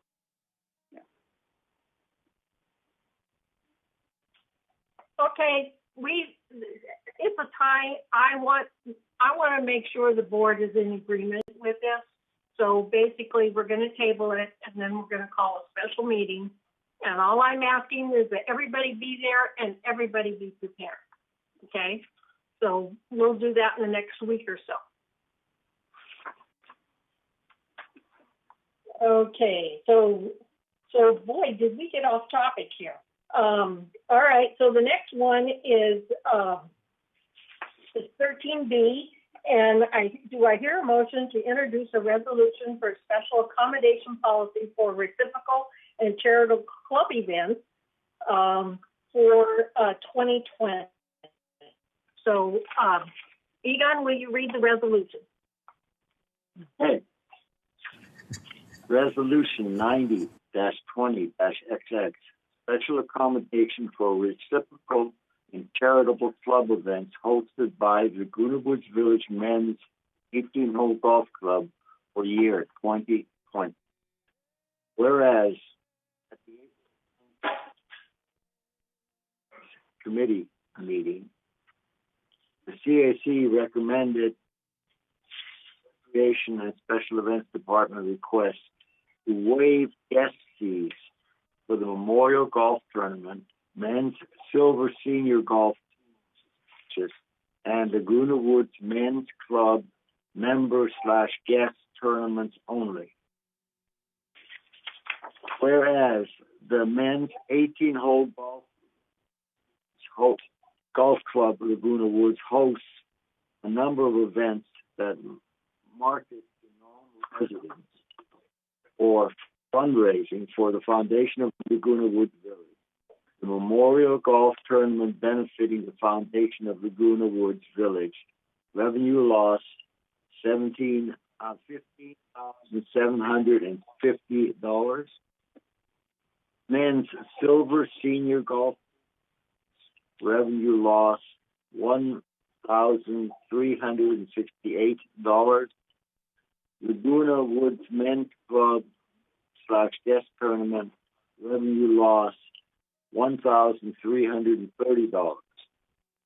Whereas each event has a variety of formats and has changed differently over the years via approval of the GRF president. Whereas March 12 CAC meeting, the committee discussed and approved that a policy be created, presented to the GRF board on April 7th. Whereas at the April 7th GRF board directors meeting, the board voted unanimously as staff report be evaluated, discussed, and revised at the April 9 CAC meeting. Whereas the 18-hole Men's Golf Club is requested that the facility be modified to accommodate the mentioned events. Now, therefore, be it resolved, May 5, 2020, that the Board of Directors of this corporation hereby introduces approval of the CAC recommendation to authorize the Recreation and Special Events Department to approve special accommodation requests to reduce or waive guest fees for Memorial Golf Tournament, Men's Silver Senior Golf Team, and Laguna Woods Men's Club member/guest tournament only. Resolve further that the officers and agents of this corporation are hereby authorized on behalf of the corporation to carry out this resolution. May initial notification. Should the board endorse the proposed resolution, that the motion be made and seconded to accept the resolution and allow discussion to ensure that the resolution reaches to the satisfaction of the board. Staff then recommends that board members postpone the resolution to the next available board meeting, no less than 28 days from the postponement to comply with Civil Code 4360. Move this resolution be adopted. Madam President. Second. Madam President. Okay, discussion? I do have a comment for this from a member. Okay. It's from John Soul, 3428C. Okay. He would like to say, on behalf of the Board of Directors of Laguna Woods Men's Golf Club, I would like to thank Director Joe Fitzcam, the Community Activities Committee, and Brian Gruner for their work on this resolution. The Memorial Tournament is our biggest event of the year, where all net proceeds go directly to the foundation of Laguna Woods Village. We look forward to working with Joe and Brian to have golfing and activity enjoyable by all. John Stoll, President of the Laguna Woods Men's Golf Club.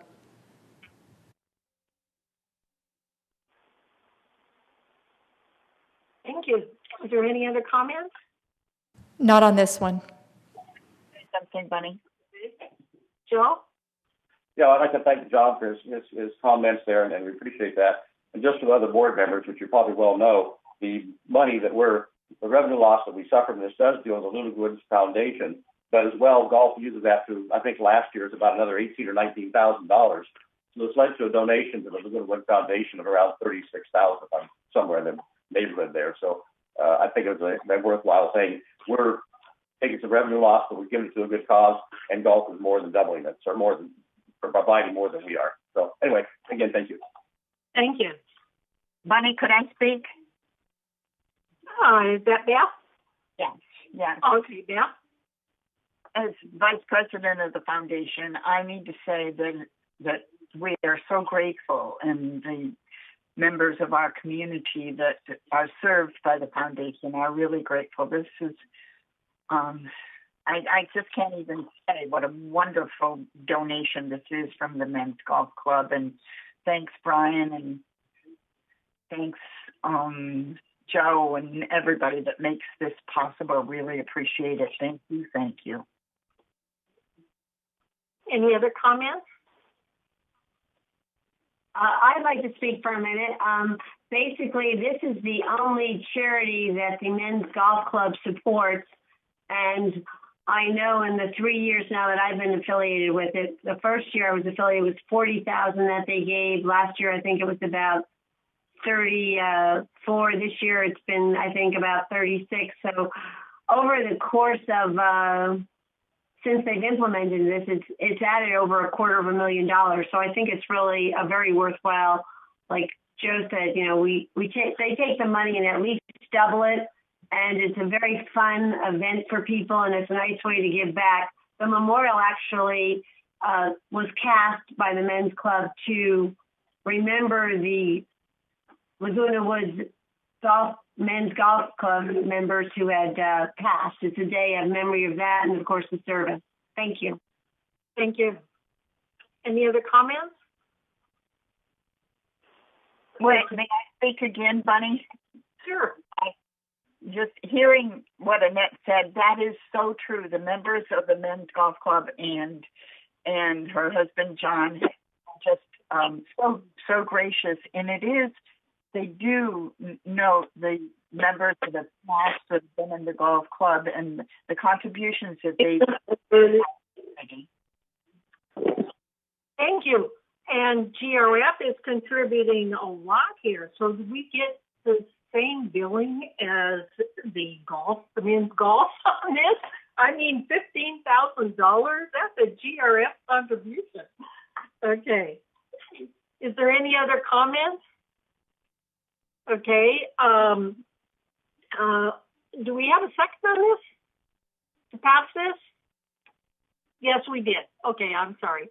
So all those in favor of this resolution? I'm expecting a majority here, but I see 1, 2, 3, 4, 5, 6, 7, 8. Great, it passes, and I agree.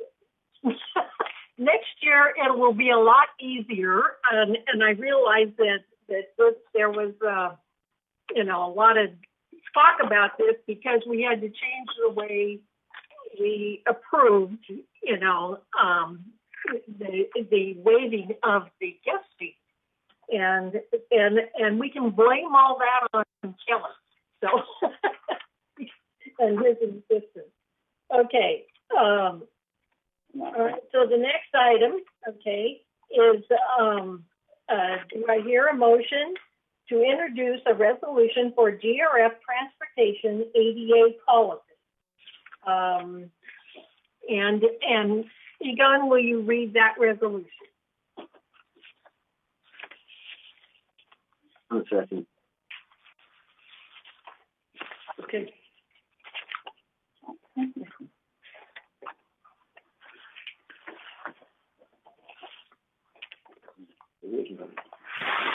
Madam President, there is. 13, oops. 13. I'm Oh, sorry, okay. we don't have a resolution on this one. No, It we don't. just says, Okay. it gives the title 88 policy, but there's no resolution to go with it. No. Right, and I was confused on that, and I inquired, and apparently Betty said that we didn't have to have a resolution, but later I'm going to learn why so that I know the difference. So basically, we will need a motion, to approve this ADA compliance policy for transportation. So do I have a motion? I'll make a motion to approve the Laguna Woods Village Transportation Department ADA compliance policy. Okay, do you have a second? And I'll second it. Okay, discussion.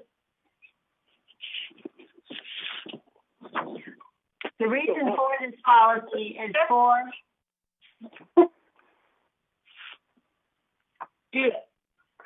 Okay. Yeah, and that was probably going to say just what I was going to say. Transportation is trying to get grants for buses, and one of the requirements is that we do have an ADA policy in place for transportation.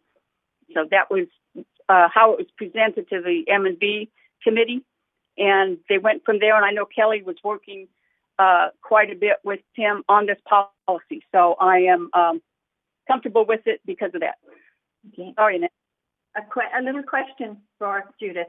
But this is only for transportation. It's not for anything else. Isn't that correct? Correct.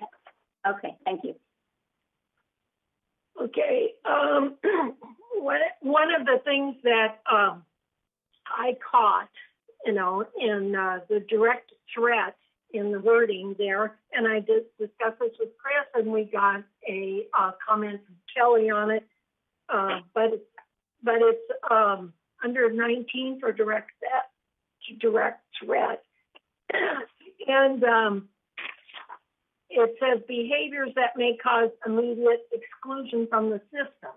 So basically, how I read that, the system meaning that they would be excluded,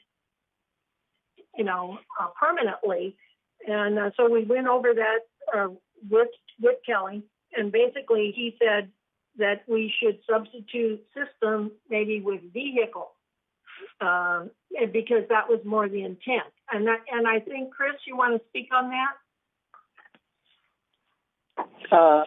Yes, I would, Madam President. Thank you. And first of all, I would apologize. There was a little bit of miscommunication on my end. This should have had a resolution.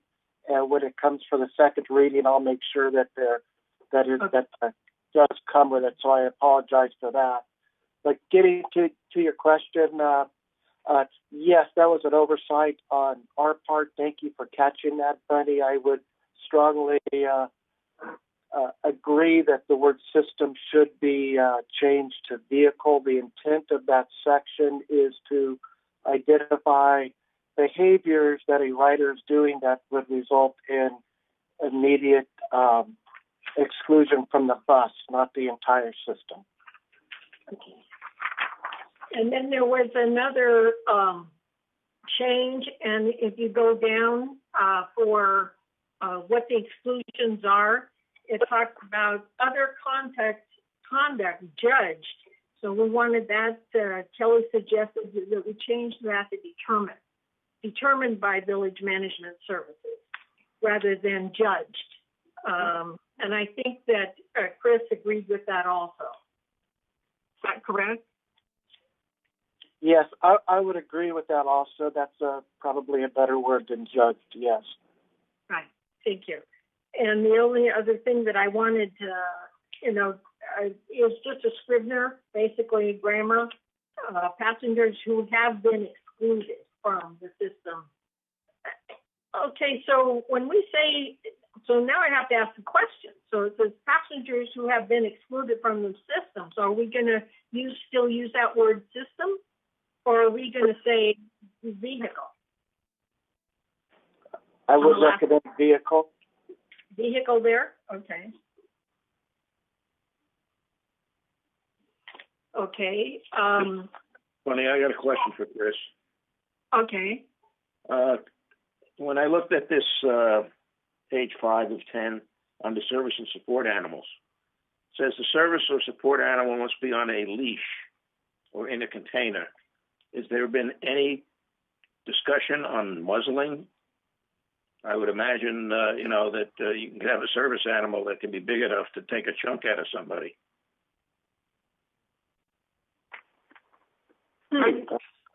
We haven't got into that much detail, Bert. Okay. All right, is there any other discussion? Annette here, basically, Bert, that's a great question, and maybe that should be a consideration when we come up again for the 28-day, that there should be perhaps over a certain poundage weight that the animal should be muzzled due to the bus ridership.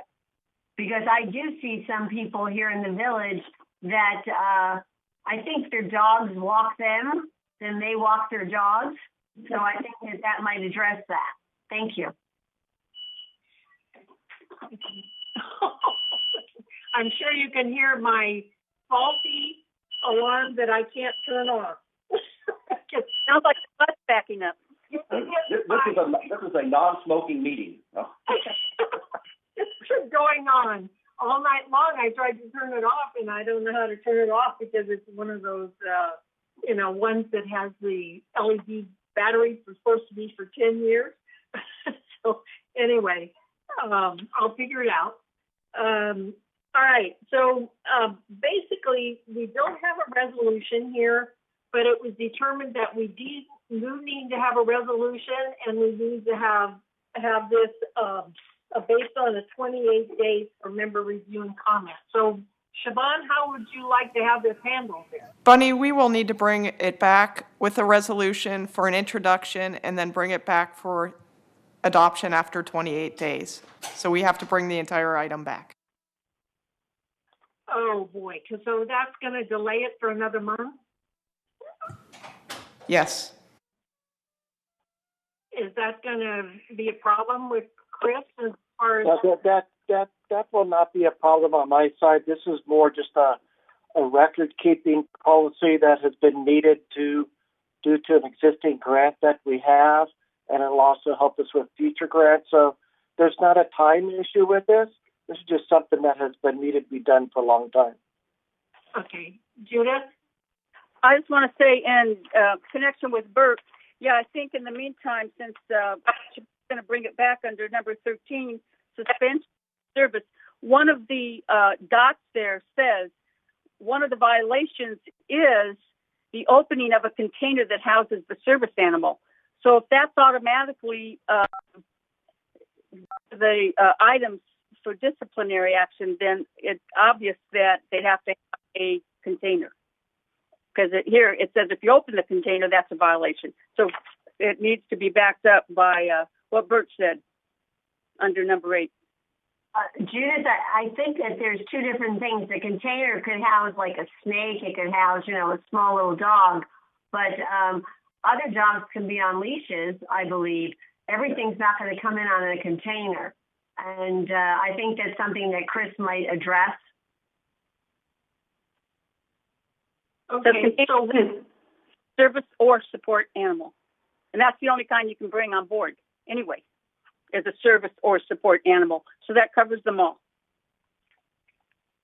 Okay, so we're actually tabling this till next meeting, and then Chris can go ahead and make the changes to the policies that he needs to make, and then bring it back to the June meeting with the resolution.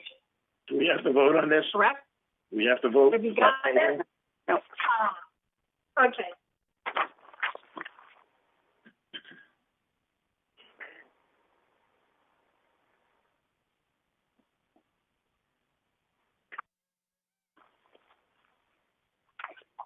What are we doing?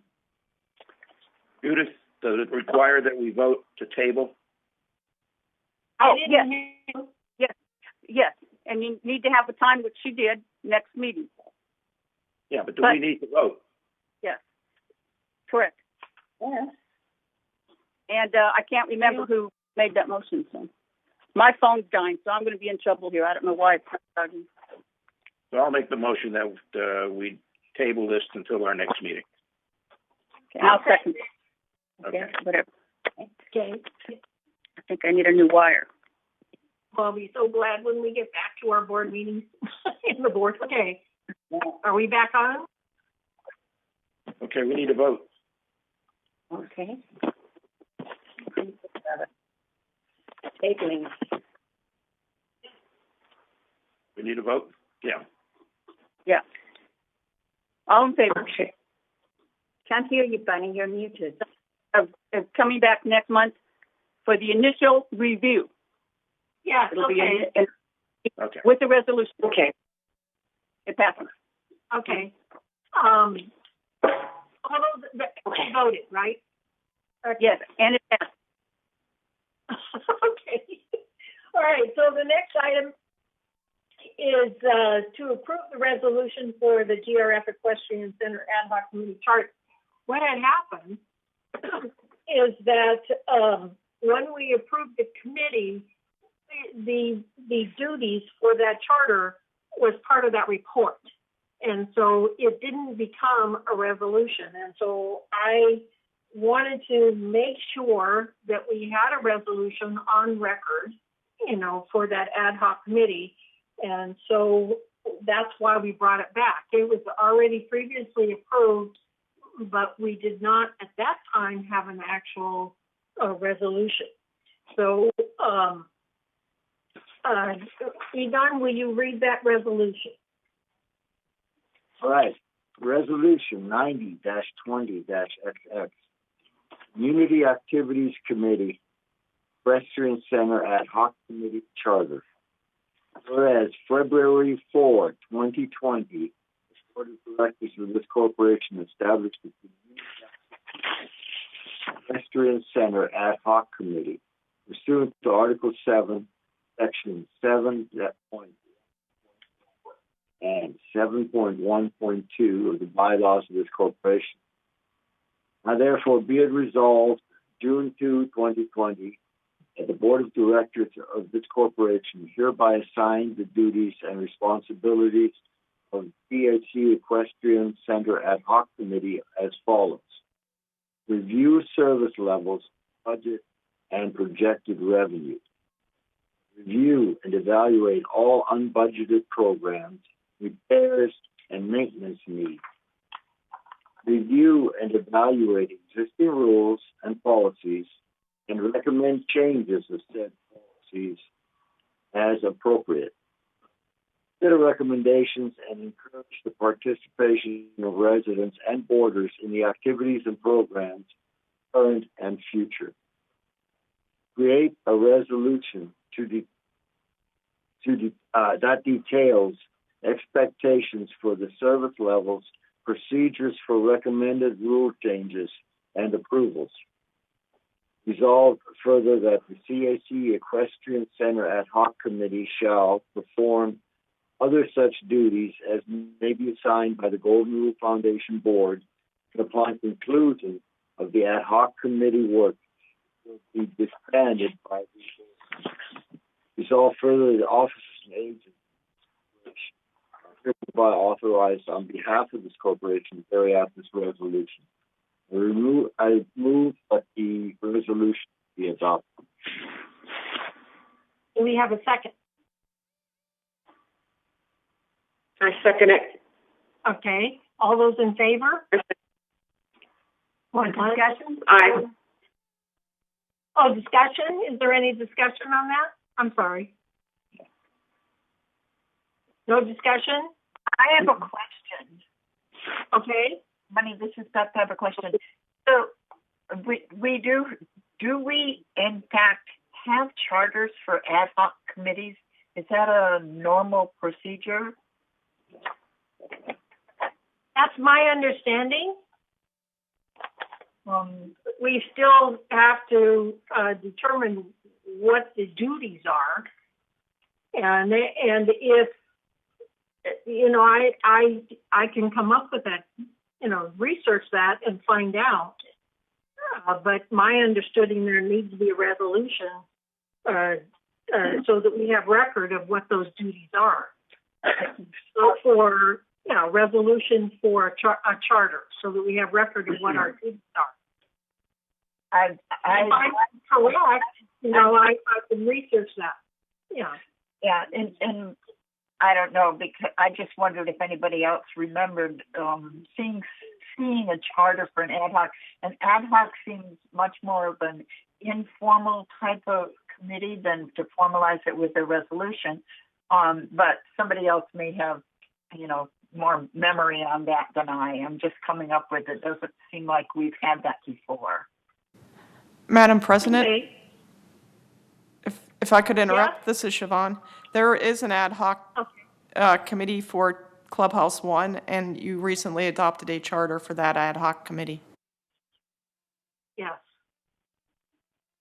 Okay, so that may be something new too. In the past, have we done that for ad hoc committees, or have they been typically an informal committee? That's the deal. Maybe Judith would remember from the PAC ad hoc committee. You know what, Judith?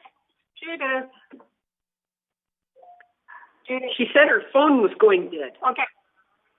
I need to take a 5-minute break. So can you take over for a minute? Okay. No, we all need to take a 5-minute break after this, at least. I don't think I We're supposed to take a break after this in any case. Yeah, that's Beth. Okay. I'll be right back. Beth, what was your question again? I do not remember having charters ad hoc committees. They, to me, we were talking about charters. I'm sorry. Would you like me to repeat it? You're going in and out. Yeah. Okay, let me start again. I'm just asking a question. In the past, it seems to me that ad hoc committees have been an informal type of committee, and we haven't set it up with charters and resolutions and the things that we're looking at here. That'll be much more of a formal committee. So it's a question I have, and Siobhan brought up that we did one for putting together Clubhouse 1. Well, that's one that's a recent. I'm talking about what is our process, and are we changing the process that we do with ad hoc committees? Are we making them more of a formalized deal? I just think that's my question. Judith, Okay. I agree with everything. Otherwise, let me answer the question real quick. The 10 years that I know of, ad hoc committees have had charters because it was established by Kelly. Ad hoc committees are considered full committees, even though they're for a short amount of time. And the only thing informal about them would be the Roberts Rules. So you can informalize the Roberts Rules on how you can actually conduct a ad hoc committee. You don't have to be as formal as the board meeting. But all of our ad hoc committees do have charters, and we've had them for years. Even Clubhouse 2 had one. So, but then my remembrance. Go ahead, Pat. Sorry. We have to go 3, 2, 2, 1. That is members. I can't hear her. You can't hear me? Okay. I say I'm on. It says I'm on. Can you hear me? Yeah. Yes. I can hear you, Pat. Okay. Thank you, Yvonne. I'm thinking. Yeah, I think you're saying now. Does that mean too? Then we have to have the 3, 2, 2, 1 set up like a standing committee. It probably does. Correct. Yeah. According to the bylaws, I don't think ad hoc committees. Ad hoc committees, according to Kelly, needs a 3-2-2-1. Correct. And that is That's right. contained That's for a in the committee. resolution. Yes, Kelly said yes. We just went over this with him. Standing committee and that. Yeah. An ad hoc committee required is treated just like a regular committee, according to the bylaws. Okay. Right. And it's thought been an that way ad hoc for years. committee is something that's established by the board, and therefore the board stipulates what the function of that ad hoc committee is. Or a committee chair, in other words, establishes an ad hoc committee. And you can have experts on that ad hoc committee. You can have people, you know, who are members. I mean, No, most ad hoc committees are formed by their, like, yeah.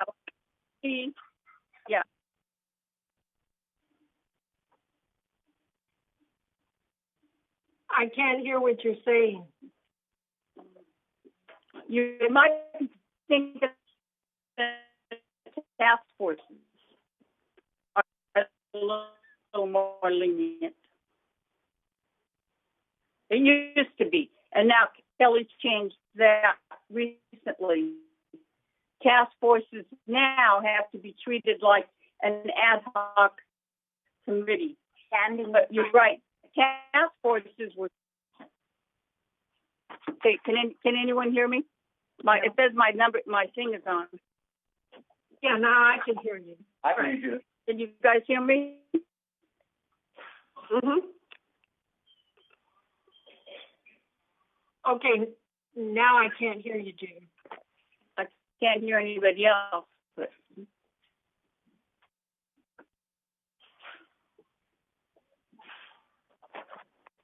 I know. Just now I can't hear anybody. Okay, just to confirm what Judith said, there was long discussions with, yeah, and basically he said we had to have forces. Yeah, going out. My no connection.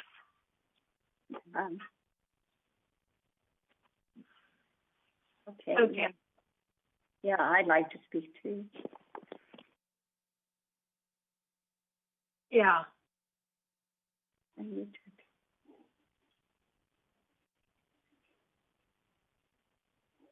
You're muted. And I unmute you guys. I think it's time to take a break. We mute.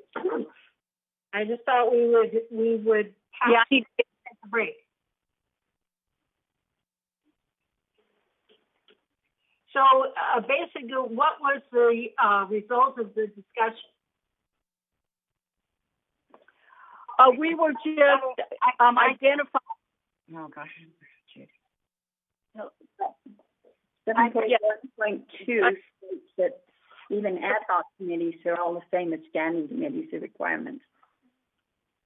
That's what Kelly was telling us. They're the same thing. They're just Okay, so that's brought up the question, and I think that it's been sufficiently answered. Thank you, Judith, for answering, and Bunny for answering, Juan for answering. So I think we're answered. Thank you.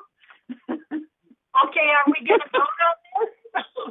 Because I didn't hear all the results. Okay, are we ready for a vote to pass this resolution? Yes.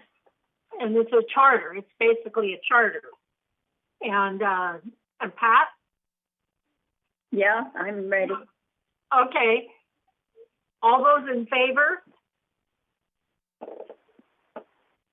1, 2, 3, 4, 5, 6, 7.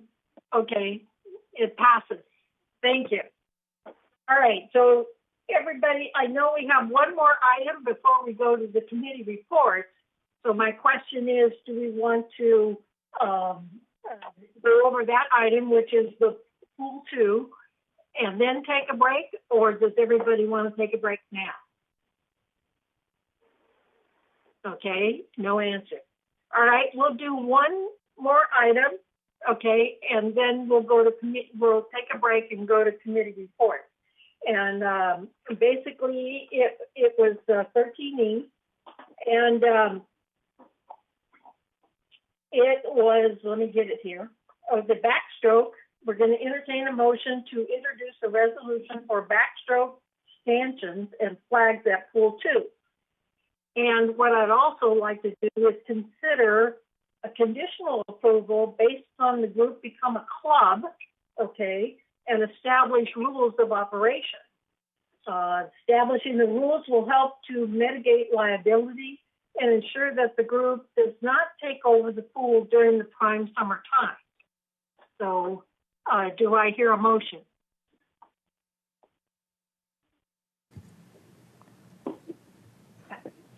President Carpenter? Okay. Okay. President You Carpenter? have my motion. We didn't hear anything. Becky Jackson was trying to speak on this, but I think she speaks after there's a motion on the floor. There are Okay. two member comments on this item. Would you like me to read those out now? That's right. Well, can Egon read this resolution? We gotta vote. How can we vote when we don't know what we're voting for? Okay, we're entertaining the motion basically to, it's on page 6 of 7, 13C. The motion's right here. it was on the closed It was on closed agenda 13B. and then we, 6B. yeah. So that's what we should be voting on then. Right, we're voting on the stanchions and flags at pool 2.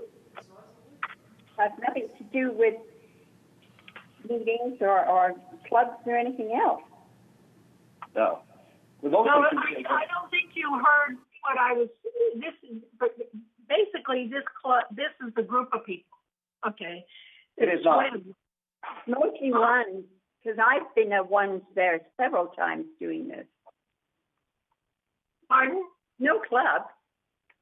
I realize it's no club, but here's what I was asking for.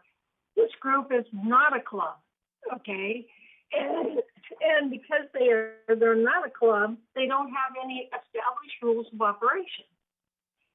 The only thing that they're asking, for recreation is that they are at the pool, at prime times during the summer from 7 to 11 a.m., every day for 7 days.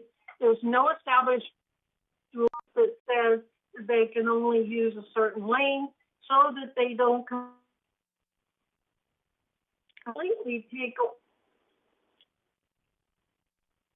You're breaking up. Oh, you're breaking up. Oh, now you're frozen.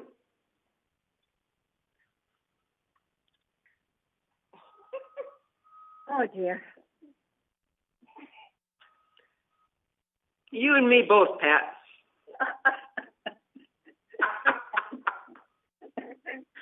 Hey, man, we got to retain our sense of humor. Yes, we do. Yes, good, Yvonne. I like that. Would you like Brian Gruner to give an overview of this report while we wait for Bunny to come back? Okay, here we go. You know what? I want Egon to read it out. Well, the question is, do you want me to read the resolution from the closed meeting agenda? There's nothing in here that's closed. No. That's the resolution is The in resolution closed meeting agenda. There's Yeah, not the open meeting. But we've already said it shouldn't have been in the closed session in any case. I understand. So then That's my why question we're is, addressing it now. That's why we're addressing it now. It's on the open. Right, so do you then, want me to read it? yeah. Read it as it is shown in the closed agenda. Is that correct? Yes. Please. Thank you. Correct. Resolution 90 XX. Pool 2 backstroke flags and stanchions. Whereas at the April 9, 2020 activities meeting, staff recommended to approve the Recreation Special Events Department's recommendation to install stanchions and backstroke flags at Pool 2.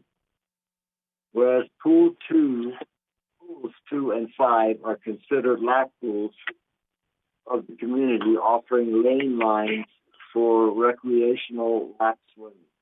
Whereas on November 8, 2018, CAC denied a request by lap swimmers to install backstroke flags at Pool 2, since Laguna Woods Village does not have a competitive swim program, nor does it host swim meets.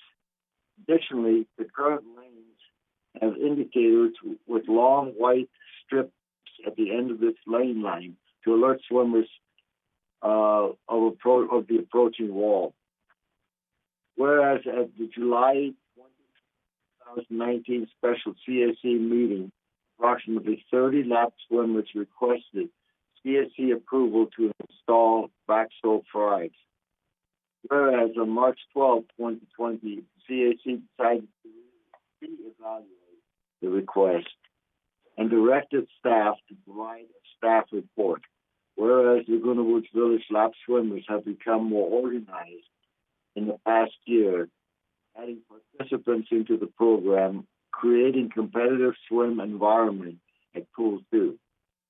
Whereas the flags are used by backstroke swimmers to alert them that they are approaching the end of the pool, this is especially beneficial for swimmers who use a flip turn method to accelerate off the wall and minimize the risk of injuries. Backstroke flags are strung between stanchions via sturdy metal posts anchored to the pool deck using slip anchors, which allows them to be removed. Flags are pre-strung in a 45-foot length across the pool.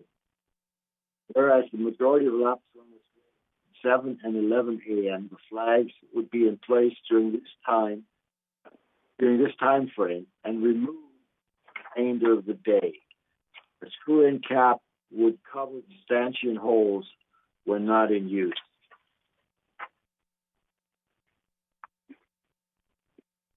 Whereas installation of the backstroke stanchions will cost approximately $4,100.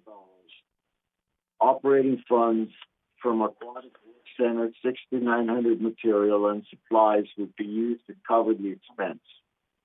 Therefore, be it resolved May 5, 2020, the Board of Directors of this corporation thereby introduces approval of the staff recommendation to approve the Recreation and Special Events Department recommendation to install stanchions and backstroke flags at the pools. Resolve further that officers and agents of this corporation are hereby authorized on behalf of the corporation to carry out this resolution. May, initial notification. Did the board endorse the proposed revision? Staff recommends that the motion be made, seconded to accept the resolution, and allow discussion to ensure the resolution leads to the satisfaction of the board. Staff then recommends that the board member postpones the resolution to the next available board meeting, less than 28 days from the proposed postponement by the Civil Code 4360, and move the resolution be adopted. I'll second it. And if you're not going to speak on this, Egon, I would like to speak on this resolution since I seconded it. And what I would like to do is I would like to eliminate one paragraph in the resolution that says, whereas Laguna Woods Village lap swimmers have become more organized this past year, adding participants into the program, creating a competitive swim environment at Pool 2. I see getting these flags as anybody, myself included, or Pat can go down there anytime between 7 and 11 and lap swim. If this group of people who just meet or don't want to become a club and don't want to be organized and, do anything else that's been asked and they'd like to have these, then these things, as far as I'm concerned, that paragraph needs to be omitted. And this pool is open to anybody, not just these 30 people or whatever that want to lap swim from 7 to 11. You just go down there and you do it. And whether or not they, if they want to be, they want to do competitive swim, that's fine. But if I get down there between 7 and 11, I expect them to be respectful. I expect to be able to swim. And I don't expect anybody to tell me that I can't swim there because it's an organized. I'll second that to remove that paragraph. Did you hear me, Annette? Yes, I did. Thank you for that. I want to second Annette's removal of that one paragraph. I do go down there and swim sometimes. I used to anyway, and I'm starting to do it again. And it's not an organized group. I agree with what Annette said. I support what Annette said also. And thinking about that, it sounds like, if you get a few more members and make a lot more noise or over time, then you're going to get the change you want to have. And that's not always the way it is. And I just think that paragraph can be omitted. Okay, Joe? No, I mean, this is one of the things, and we have one former lap swimmer on the board, so maybe she might speak to this. This is a safety thing. Any resident can use this. It has nothing to do with the club or organizations. It's like long-distance swimmers or runners. They're not associate each other. In their own lanes, the only situations where they compete or associate would be in the village games, and this is a standard requirement in that type of situation. It's an Olympic event. It's a backstroke we're concerned with. The side things, if you're swimming, your shoulder and the splash of water is in the way of warning you the wall is coming. You don't want to hit your hand. You don't want to hit your head. This is a safety thing. These are metal poles that will probably outlast Clubhouse 2. So this is probably, if you took the number of people who use this and how much it might cost per year to do that, it would probably be less than $10, maybe far less than $10. It's good for us to support smaller activities because otherwise it takes away from things that might get overwhelmed, like a golf or pickleball or tennis or those types of things.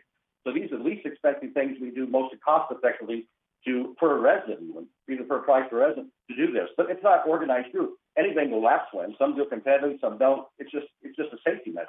It's like having the railing get down to the pool. So certainly this is something that should be done. It's very cost effective. It's probably one of the cheapest activities we have in the entire village with the least amount of maintenance. So I'll speak to it after a while. Okay, the next would be Pat and then Brian. Okay, Pat. Okay, I'd just like to say that I support this, and I support removing that one paragraph as Annette suggested. And I have been, before my injuries with my hip and everything, I was a lap swimmer, sometimes, occasionally, not all the time. But it was not organized sport at all. And yeah, I banged my head a few times. Fortunately, or maybe that's why I'm not so swift anymore. I have banged my head several times. I think this is a good thing to prevent any accidents. And we have the material in any case. It's not like we have to go out and buy it separately. Okay, Brian is next, Egon, and then Judith. Thank you, Madam President. I just wanted to add that that the swimmers down there wouldn't have any rights to the lanes. It's a first come, first served basis that's equal to all residents within the community. They have just been a little bit more organized in the sense of getting together as friends and kind of swimming. So that's what was meant with that paragraph. The flags in itself is a safety tool for the swimmer, just like a tennis net applied to a tennis court. In this case, we have more swimmers who are using the backstroke technique, and it's just something that I think is important that we implement. Thank you. Okay, the next I think was Egon. I support removal of that paragraph. I just have a question about the last paragraph on the first page. Why does these flags have to be taken on every day and put up every day? Seems to me in no time at all you're going to have a maintenance issue with that. Is there some way to just fix it so that they can stay in place? I mean, they don't bother people. All I have. Go ahead, Joe. I'm sorry. Sorry, correct. Have no place in most sports here. We do this constantly with volleyball. We do it constantly at badminton. We do it in the gym. It's almost the same thing. It goes in the metal slot. You close it over so you can't trip over. So I think removing the poles is a good thing because if someone not paying attention, you probably walk into one. So I think it's a good thing that those are there and removable, and they're specifically for the lap swimmers. So, but I don't see a maintenance issue because we have those in the gym now. Okay, Judith? Can't hear you, Judith. Yeah, one comment that has to do with maintenance. Hello? Now I can hear Can you you. hear me? Uh-huh. I have no way of knowing why because my green light. Okay. Why that is. Okay, on the 4100, I didn't see where replacement cost or continued maintenance or annual maintenance, what any of that's going to be. Probably minimal, like Joe said. But before we get off track too, I want to speak in favor of Annette's amendment to delete the sixth whereas. I don't see that we have to have it, and it would save confusion not to have it. So I'm in favor of the removing the sixth whereas as far as the amendment goes. Thank you. Annette? Okay, I only just have one last question. This is a question to Brian. I noticed the thing he was using was a bronze cap.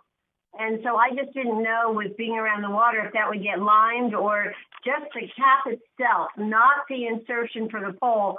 Would he consider like a plastic cap? I have no idea. He'd be the expert on that.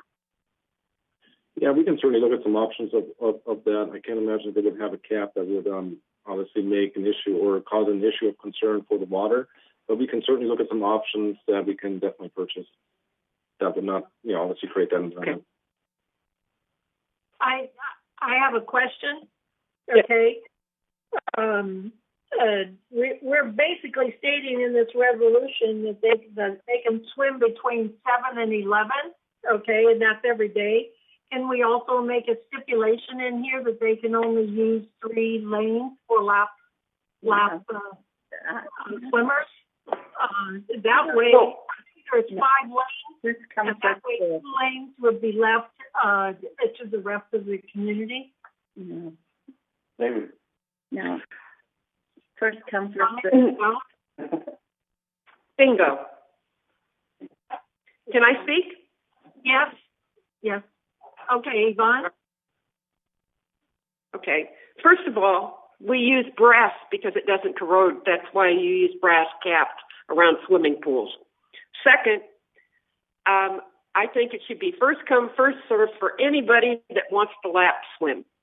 Yeah. I agree with Pat. There you go. That's it. Okay. Definitely support Yvonne on that. Okay, Joe? Yeah, you'll have probably a couple of the lap swimmers speak or have an email or something sent in. But I think the 3 lane thing is no problem with them. I think that they'll use 2 or 3 lanes at a time. So I think there's no issue with that at all. I don't know if they use 3 all the time. So I don't think they'd have any issue with that at all.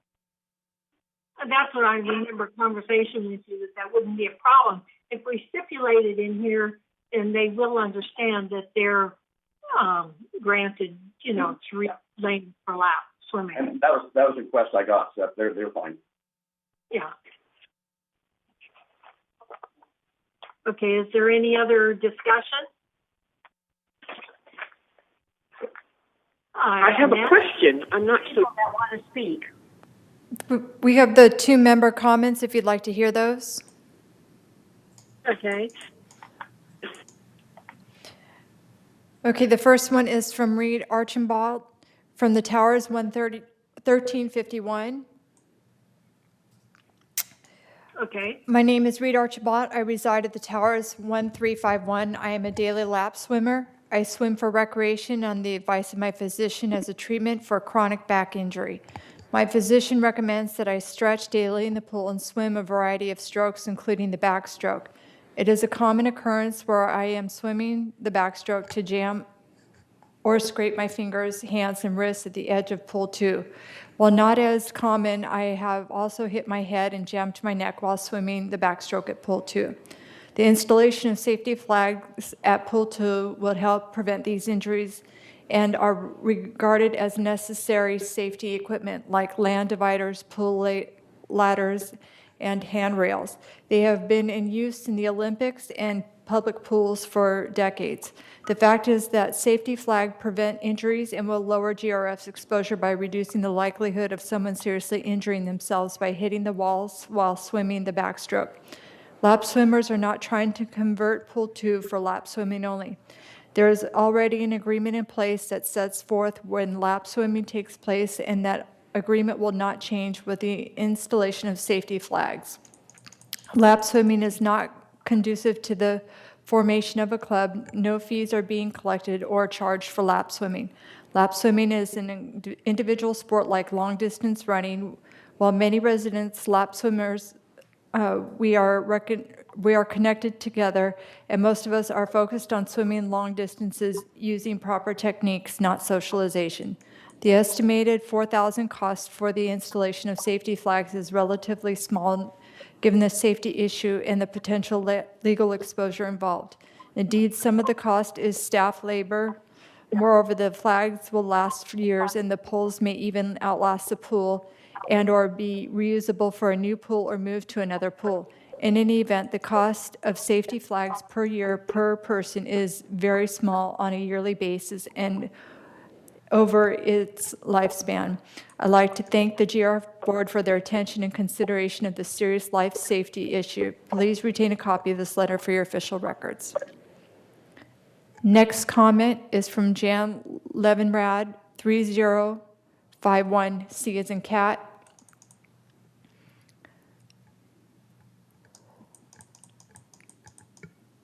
Okay, I believe this is my 5th request over about 20 months to install backstroke flags at both ends of Pool 2. Pool 2 is a lap swimming pool in any lap pool throughout the U.S. and in fact internationally. Part of a pool's equipment are flag lines near the end of each pool's side. Any lap pool has the following equipment: 1, lane lines; 2, black lines at the pool bottom ending in a T, enabling swimmers to know where the pool end is near; and 3, backstroke flag lines, enabling the backstroke swimmers to know where the pool end is near. Not having backstroke flag lines creates a probability that a backstroke swimmer will hit his or her head, arm, hands, wrists, or fingers on the edge of the pool. This ensures have occurred to many of us who use the lap pool. The welts, bruises, and in a few cases more severe injuries cause liability for GRF.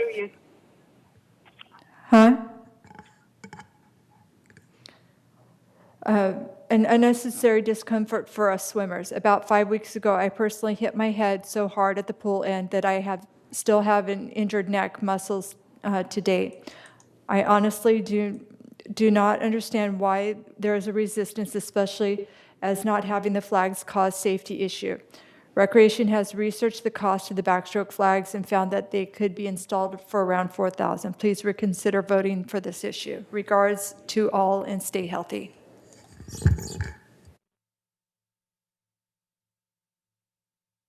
Any other comments? That is all. Oh, okay, go on. All right, Joe? I think sometimes you just go off track. This is a little bit like pickleball and paddleball used to be, where I actually talked to Brian Gruner about renting the Performing Arts Center to give an on-stage live polygraph. These things just got off track. It's what really happened here. The beginning meeting, we had an innuendo and verbally, and I got it in writing, that there was a question about the fact they may have had somebody charging, making money there, or were they certified? But it wouldn't have been a true issue. Someone just didn't want to vote for it, so they came up blaming some individual for doing something. Turned out they were certified by Brian Gruner. You just heard them speak, and they do this for free. So we actually brought into question the integrity of someone who's a volunteer in the village. The next thing we did, we brought up insurance, like all the clubs have insurance. I talked to Brian, we don't know. Out of 250 clubs, I'd be surprised if 25 do. But that was another qualification. I think the only place we may have required that of, I know of offhand, is probably archery. To be a club, these are just residents that swim. I mean, some swim for speed, some swim for distance, some swim for exercise, some swim for health. They're not really all connected that way. Once in a while, they fight each other in the village games. Then we have a situation with this. I tried to run through the finance committee, and the finance committee found it was okay. It didn't have to go through there. Then President Carpenter took and told me was going to stop it on the agenda because it had to go through finance first. Then I had the situation that I learned there may have been a change, tried to change the wording of it a little bit by President Carpenter. Then I learned today, as you just found out, that I want to get it on the open agenda so we discuss it here openly in front of the community. I also found she was one who was advised by staff to take and do this on the open committee instead of closed. So she wanted to do this behind closed doors. This is an open committee. This is an open issue. We now talked about it. But I had two concerns. One is it's kind of a no-brainer to vote for this. The other is we get too much caught into going against something. Maybe she thought somebody's doing something devious or something in terms of making money off of this, but not. It's just a group of residents. But, you know, it came from email, it came from various things, but this is something that we need to handle fairly and take care of these people. Thank you. Any other comments? Egon? This is a pretty small issue, and members' comments were really pretty straightforward and common sense. I think we ought to just go ahead and approve this thing because it does have a safety issue that obviously makes sense. The only question I still have is what I mentioned before: is why does it have to be removable? People swimming outside the hours of 7 to 11, backstroke still have some expectations and maybe the same safety thing. So that I would recommend that you figure out some way to make it permanent and just leave it there. But other than that, I think we can go ahead with this thing and get it going before people return to swim. That's all. Okay, but the motion on the floor, from what I understand, is that we want to approve this resolution, but we want to take out the paragraph where it talks about organized swimmers in competitive environments, okay? And then I was asking if we could add that at the end where it says the majority of the lap swimmers swim between 7 and 11 a.m., limited to 3 lanes. So are we all in agreement with that, or do we want, so that's what I have to ask. I would be. Are we, okay, Annette? Okay, I thought we made a motion, or I don't know if we need a motion, basically to take out that one paragraph as whereas, add the 3 lanes. I think you've got your consensus. I think we just need to vote on it now. Right. Okay. So I think all we need to vote on Annette's amendment first, right? And then if that passes or fails, then make another amendment for the. But before we vote on it, though, I want to address Egon's thing. In the afternoon, Egon, this is used for children's swim, and I don't think that it's in safety. It needs to come down. Children could lean on the poles, flick around on them. They're much quicker than their grandmas. And, you know, having the pool just be normal and the kids know they can't run is a much safer issue and environment for children.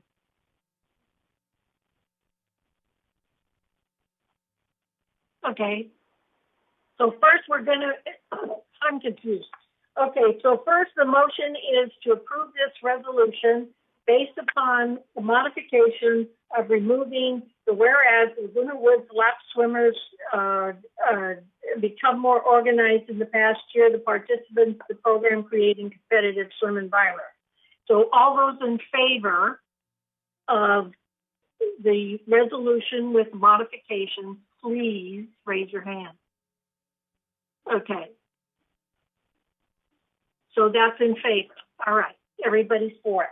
All right. So another motion would be that the modification to the resolution would be that we add to the whereas of the last paragraph that the swim between 7 and 11 a.m. is limited to 3 lanes.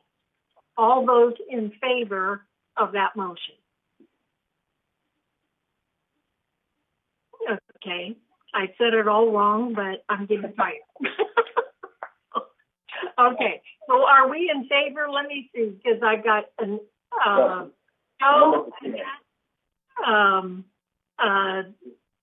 All right, I don't see any other hands. We want unlimited lanes? Limited lanes, yes. We don't want unlimited. No, we want 3 lanes, and they allowed for 3 lanes. The other is left for the village. So again, how many are in favor? 1. Annette is in favor. So, Bunny, I changed my vote because you said that this is for them to use exclusively. And Yvonne and I were talking, and so did Pat, and we just said, if they want to use all the lanes, it's first come, first served. It's just not for this club. It's for anybody. If I got there at 7 o'clock and I wanted to swim and do 100 laps in the pool, then that's what I could do and then get out. and then if somebody was a club member, you know, they would go in next or whatever. I'm assuming. Do I have that wrong? Yeah. First come, first served. Well, the problem is they're not. So the issue is the fact that they are an organized group, and so they come there to compete. They're not an organized group. That's not an organized group.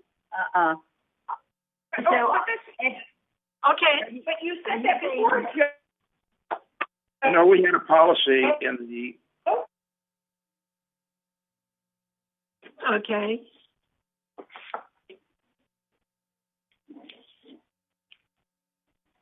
I can't hear any of you.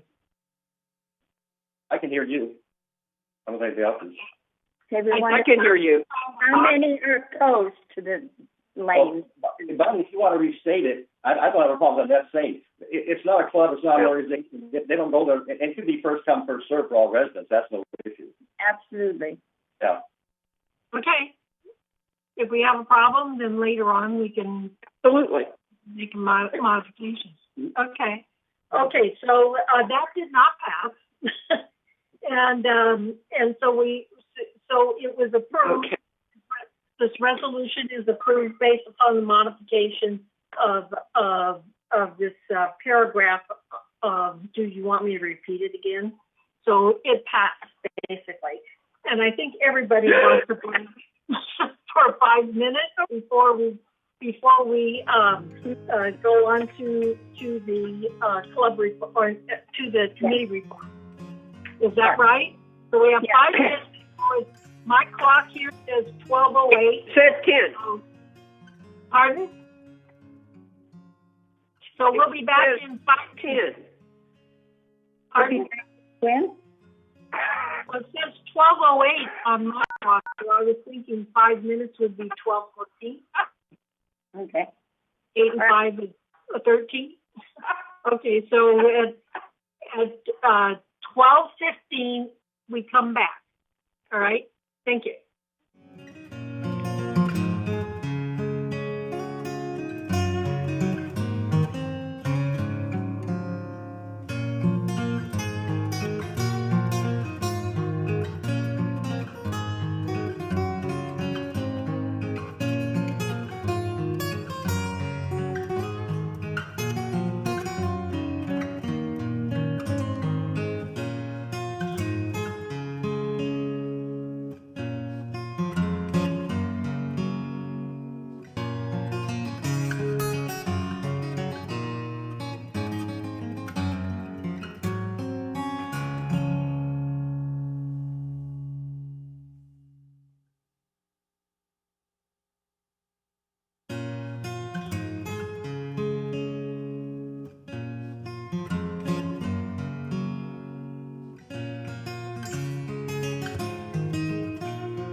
Okay, I'm here. Okay, it's 12:16. I'm here. Okay. So the next items on the agenda is the committee reports. And so can we have the report of finance? Okay. This is the treasurer's report for May the 5th, 2020 board meeting. Now we have slide 1. And through the reporting period of March the 31st, 2020, total revenue for GRF was $11.2 million, compared to expenses of just over $10.2 million. This resulted in a net revenue of $969,000. Slide 2. In finance, we keep a close eye on the operating portion of our financial results. The operating fund, without depreciation, shows a favorable variance of $28,000 through the reporting period. Slide 3. This next chart shows the same actuals from the income statement, but compared to budget. GRF ended the period better than budget by $152,000, of which $134,000 was due to timing. Explanations for categories with significant variances are provided below. Slide 4. This shows our most significant variances by category, with green bars representing favorable variances and orange bars representing unfavorable items. Favorable. Overall, we had budgeted revenue and fewer expenses than expected, with variances in unrealized gain on AFS investments, $303,000, due to reporting of an unrealized gain. An entry is made monthly to reflect investment market conditions, which fluctuate. Materials and supplies, $137,000, due to timing of expenditures. Many materials requested by clubs are budgeted in January, but expenditures will occur later in the year. Further, fewer proximity cards used at GRF facilities were purchased than budgeted. Additionally, golf maintenance budget, seasonal turf products have not yet been purchased. Outside services, $58,000 favorable. In several areas of operation, including aquatics, due to shutdown of service in mid-March. To a lesser extent, the variance was furthered by the timing of slope maintenance. Then professional fees, $57,000 favorable, due to delayed use on consulting fees for several areas, including project management and public relations. Unfavorable. Some offsetting variances included the trust facilities fee. This was down $151,000 because fewer manas were sold. Year to date, revenue generated from the $5,000 transfer fee is 16% lower than budgeted. To date, 166 manas were sold versus our budget of 186, compared to 172 in 2019 for the same time period. Insurance, $98,000 due to higher premiums at 10/1/19. Renewal for property and casualty insurance. Insurance premium increases were implemented after 2020 budget was finalized. Significant changes in market conditions. Catastrophic losses, including wildfires in California, and a non-renewable situation required a new layered program structure to achieve the existing limits in the tight market. Golf green fees. We were down $71,000 on that due to closure of our facility in mid-March. Okay, slide 5. We do have sources of revenue other than the assessments, such as fees and rentals. To date, we have received just over $3.3 million, as shown on this pie chart. By category, we can see that our largest revenue is broadband services. This includes internet, set-top boxes, premium channels, etc., followed by the trust facility fees, 5,000 transfer fees from each resale, golf green fees and operation, green fees and cart rentals, for example, unrealized gain and so forth. These revenues offset costs and help keep assessments down. Slide 6. Expenses to date of $10.2 million, including depreciation, are shown on this pie chart, with our largest categories being compensation, depreciation, cable programming, insurance, professional and legal, etc. Slide 7. We have a slide here to show resale history from 2018 to 2020. Community-wide sales totaled 166 through March 2020. Most of these transactions generate the 5,000 trust facilities fee, transfer fee, used as a source of revenue for our reserves. Slide 8. The reserve and contingency funds adjusted balances are shown here. Starting with the first column on the left, the funds have a combined ending balance of $31.8 million. Included in this total are contributions received this year through assessments, trust facility fees, and interest earnings. The second column shows the work in progress of $10.1 million, reflecting the amounts paid for projects not yet complete. The third column represents the resulting adjusted fund balance of $21.7 million.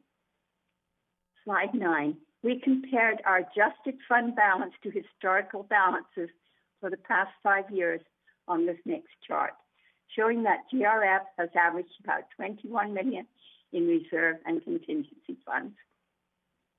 Slide 10. The listing on this slide gives you an idea where the reserve money is committed.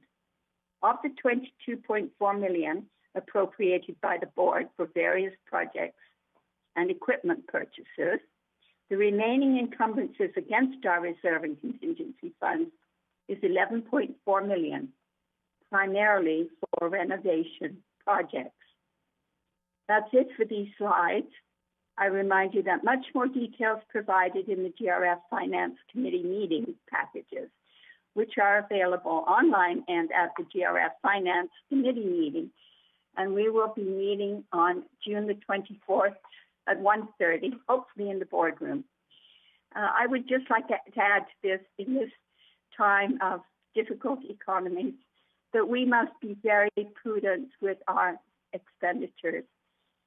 It's very, very important that we do this to start controlling the economy again.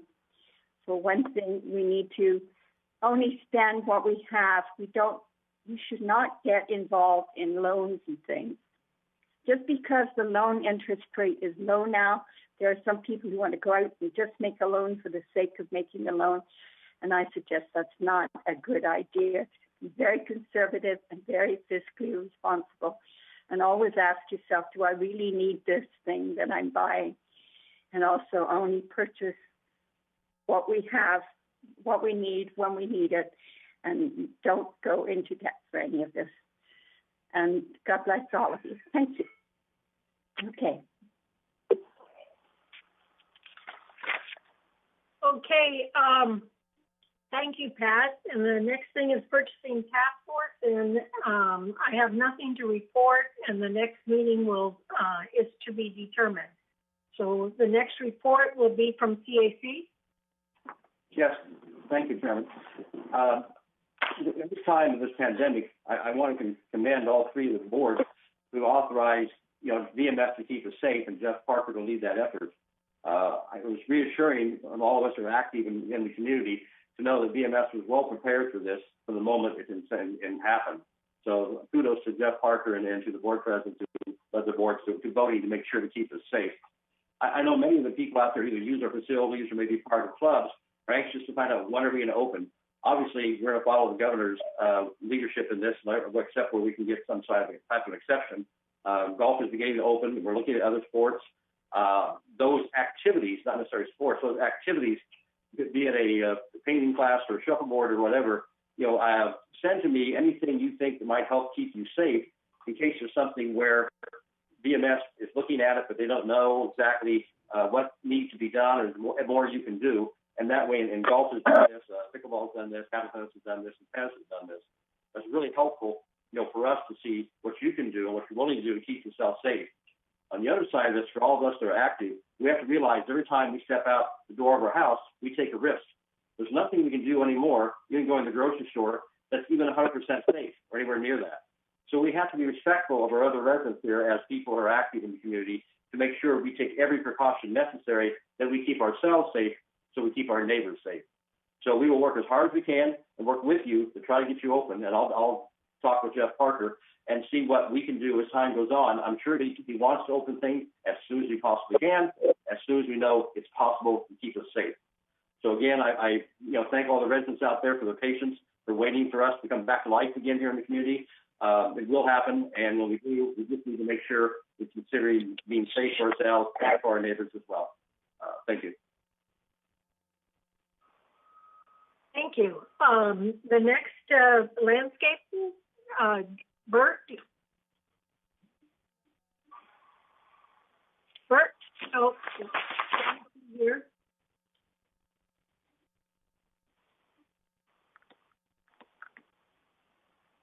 All of the, I think someone has to unmute us. Unmute.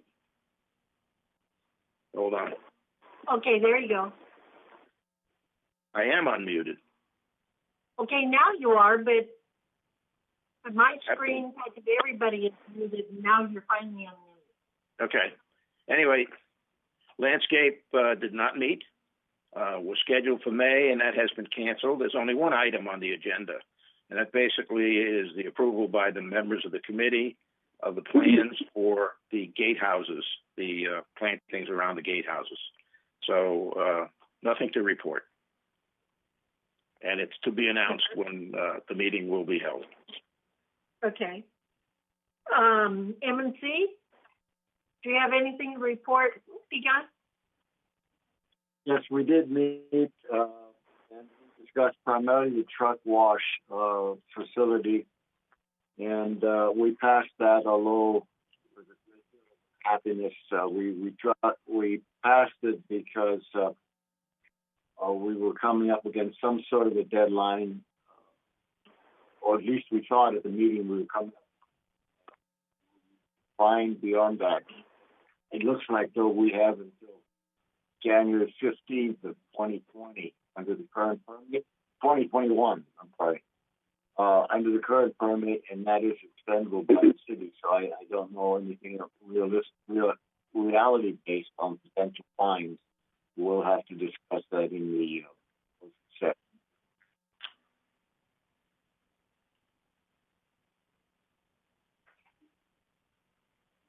Okay.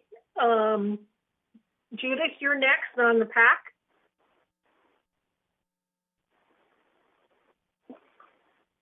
Hey, Judith. Judith, can you hear me? Okay, can you hear me? Okay, now I can. Yes. Can everybody hear me? Yeah. Hello? Yes, we hear you. Okay. I'm reading from December 12th, 20. Yes, you can't. I can hear. You're going in and out. Can you not hear me? We get about every other word. Yeah, it seems like just moving my phone a little. Oh, okay.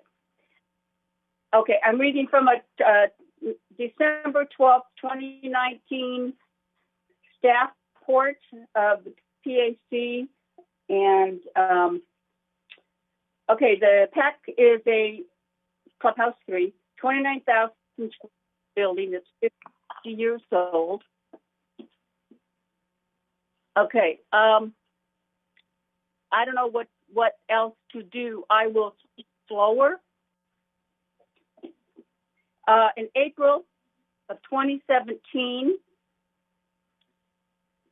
we had hired SBA architects, and they gave us an estimate in April of 2017 of $1.5 million to do emergency and equipment, building equipment, just those two categories for $1.5 million. And then in 2018, in June of 2018, that estimate, after they took a closer look, went to $3,490,000 for the same category. And then in January of 2020, the budget, or the same cost, went to $4.1 million. And the items that are included in that category were replacement and reconfiguration of the HVAC system, which is very poorly designed, and we waste $20,000 a year in electricity. That definitely has to be replaced, but no, it is not life-threatening. They also address ADA accessibility, fire, life and safety components. None of those things, according to SBA in writing, were life-threatening or emergency imminent items. Third, they looked at address the deficiencies in theatrical equipment, including the video, in the audio, drapes and the rigging. None of which, in SBA's own words, were life-threatening or emergency imminent. They also looked at lobby and dining room upgrades, only to include some flooring and some paint and light fixtures, so that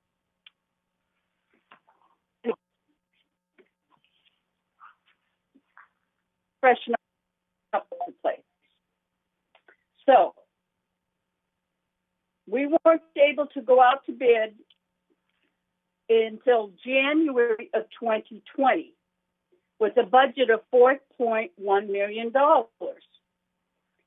And Pat was wondering why it took so long. Well, guess what?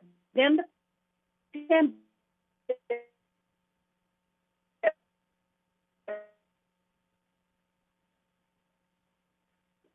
the kit. We finally got the bids out. The first time the bids came back, there was only one bidder. So it took another 45 days. We put 6 more bids out, and 4 came back. Then it took a month for us to get a meeting, which we had in April, and it was a closed meeting because they were to look at the bids. Their bids are always closed meeting. That's mandatory by David Sterling. So no one on the committee at that closed meeting, except for myself, I didn't like the bids either. None of us liked what came back. And I can't Pardon me, really Judith. This is Siobhan. give you any numbers, but what I can say is that the last meeting held on April 13th, we were presented with those four bids, and the bids came back 30 and 40% above our budget of $4.1 million. Okay, the bids came back between 30 and 40% above our budget. Okay, that's all I can say right now. So then the committee made a. Can you hear me again at all? Okay, now I can hear Hello? you. Yeah. I don't know what to tell you. My light's on. My camera is.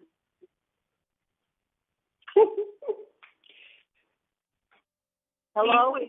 We can't hear you. Judith, can you call in on your phone? You can hear me. I don't know how much. We didn't hear hardly anything. Judith, can you call in on your phone? Is your phone charged now that you can call in on that so we can hear you?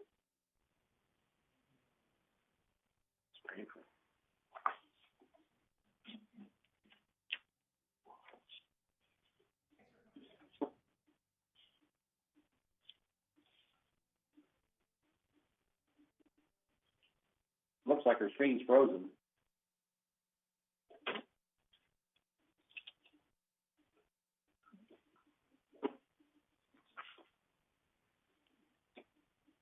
Okay, I can't hear Judith at all. And I can't unmute her. Nor can I. Bunny, since there's going to be, she said she'd be calling a meeting within the next week or so. So we just put this off, her report, to the next meeting, our next meeting. I was anxious to hear one thing is when the bids came back, the second time, were they reduced or did they stay the same? Maybe Ernesto can help us. It just says that caller 09 arrived. I wonder if that's Judith. Bunny, I can answer that question. When we went back to the bidders, we asked them to sharpen their pencils one more time. They did come back with what I will call very minor reductions in the bids, not significant enough to drop it down to anywhere near your budgeted number. Okay, that was something I was. Can you hear me? Yeah. They were they dropped only two bidders came back with the request, and one of them dropped it 0.08%, and one of them dropped it just 1%, and the other four did not come back with the new bid. And so now Ernesto and we have another meeting coming up for May 14th, and it'll be a closed virtual meeting. You guys can hear me? Yeah. Okay. So it's a closed virtual. Yes. I have a question. And it'll be again to discuss the bid. Now, Bunny needs to make a decision whether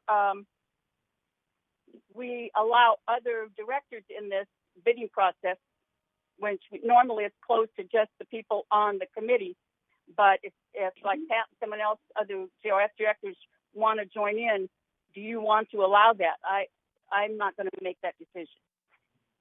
I don't think it's right that you can excuse me. I don't think it's right that you can exclude. Okay.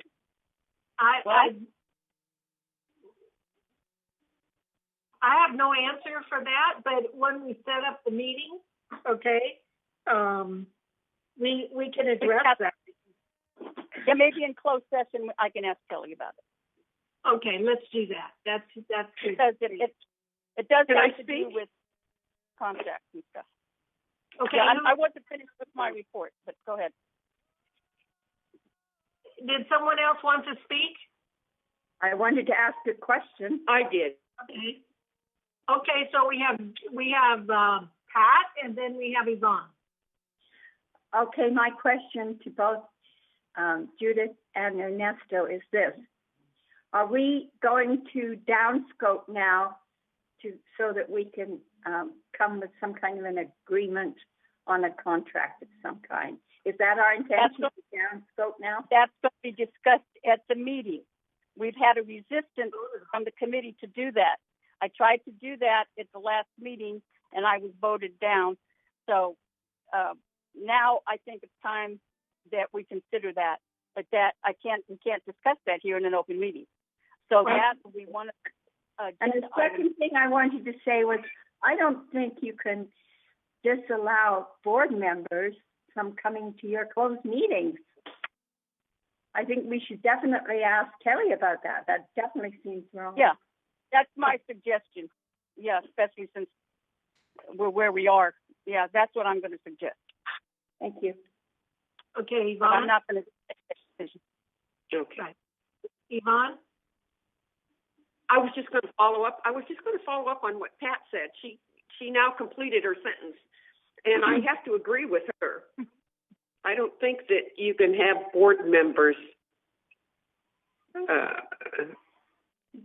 be not allowed to come to the meeting. Okay, on a closed. I wanted to check with Kelly. Yeah. Okay, any closed meeting, all GRF board members. Okay, check with Kelly. However, it's been rule of law if it's a contractual matter. Usually just the committee will come. But that's a rule that can be changed or waived under certain conditions. And I certainly think this is one of those conditions. So that's why I was going to suggest we change it for this next meeting. Just for GRF directors, yeah. Is there any other comments?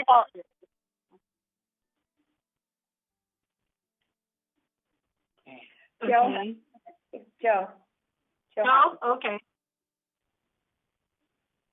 And you're muted, Joe. There we go. I'm back. Yeah, I just want to thank Judith for her leadership the last meeting. The way that kind of went, because of the size of the bids, there was so much resistance, I really didn't think there'd even be a conclusion drawn. So as it was, we at least came back for something for Ernesto, gave an opportunity to address this and see if there are any cheaper bids out there, somebody to drop there. So Judith had a big role to play with that and gave us a lot of good information during the meeting. So I just want to compliment her on how she led it. So thank you, Judith. Yeah. Well, I just go back to what Beth was concerned about. This is one of the reasons this gets dragged on. And one of the biggest problems we had was the bidding. You know, when we went out to bid in January, and I don't know if you heard that part of my report, then nobody bid, and we had to go out a second time. And so it's no one person or group that's preventing this from happening. It's circumstances and the environment. So, and I feel bad for you guys. And so, you know, what else can but no one person or group is certainly preventing us from going forward. It's what it is. So I think God has a hand in it somewhere. Okay. Okay, I'm done with that PAC report. I'll be lucky if I can get my next report in there. Okay. If there's no other comments, then we move on to a Meeting and Communications Committee. Okay. Good afternoon, everyone. The Meeting and Communications Committee had a virtual meeting on Monday, April the 20th at 1:30 p.m. And basically what we said was during the past 2 months, the VMS director, Eileen Paulin, and her team have done an extraordinary job dealing with COVID-19, the Ayers Hotel situation, and launching the second edition of the Village Breeze magazine. I too, like Walter, like Joe, want to thank Jeff and Siobhan and the presidents of all the mutuals for doing a great job and coming to these conclusions to let VMS handle this, because they've done an extraordinary job. Eileen has been committed to reaching all the residents via Village TV, the website, e-blast, What's Up in the Village Breeze magazine, and email communications, while learning more about COVID-19 daily. Village TV has done an extraordinary job communicating to our residents about COVID-19 and providing COVID-19 updates during these stressful times. Paul Ortiz, Lisa Hart, and CEO Jeff Parker have done an extraordinary job of keeping people, our folks, abreast of all of the changes as they happen on, basically Jeff's been on 2 or 3 times a week, so it's been more than a weekly basis, and he always has lots of information. He's always well prepared. So GRF is extremely grateful for the commitment and excellent work that these teams have provided and continue to provide during this pandemic. As far as marketing and communication, as I mentioned, Paul Ortiz and Lisa Hart for working weekends to keep the residents abreast of all updates and to disseminate the pandemic information. The newsletters have been timely. The Village Breeze has already come out. It's excellent. And Director Paulin also outlined how her staff is working with the Recreation Department, and they've created a virtual recreation experience. And I'm thrilled that they've been able to do that. The staff has been also sending out reminders to fill out the census form. It's critical for government funding. And basically, Ms. Paulin reported on the COVID-19 Ayers Hotel canceling use of its facility to house the homeless for the COVID-19. And right now, Director Paulin stated that the focus is on masks. Bus drivers and many of the staff in general have been supplied with masks.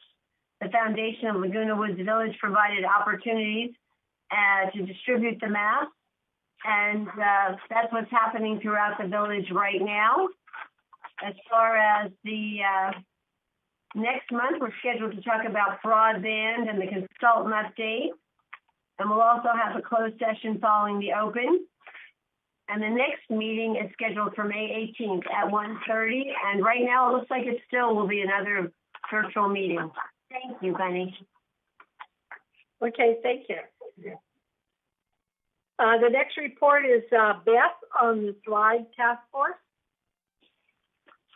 Thrive has not had an opportunity to meet. We've done some emailing back and forth, but we've noted that for acts of kindness, which remember this is Laguna Woods, a community of kindness, and our staff, and we just know that Annette just listed off a lot of the staff members that have just been really, really working and being kind to our community.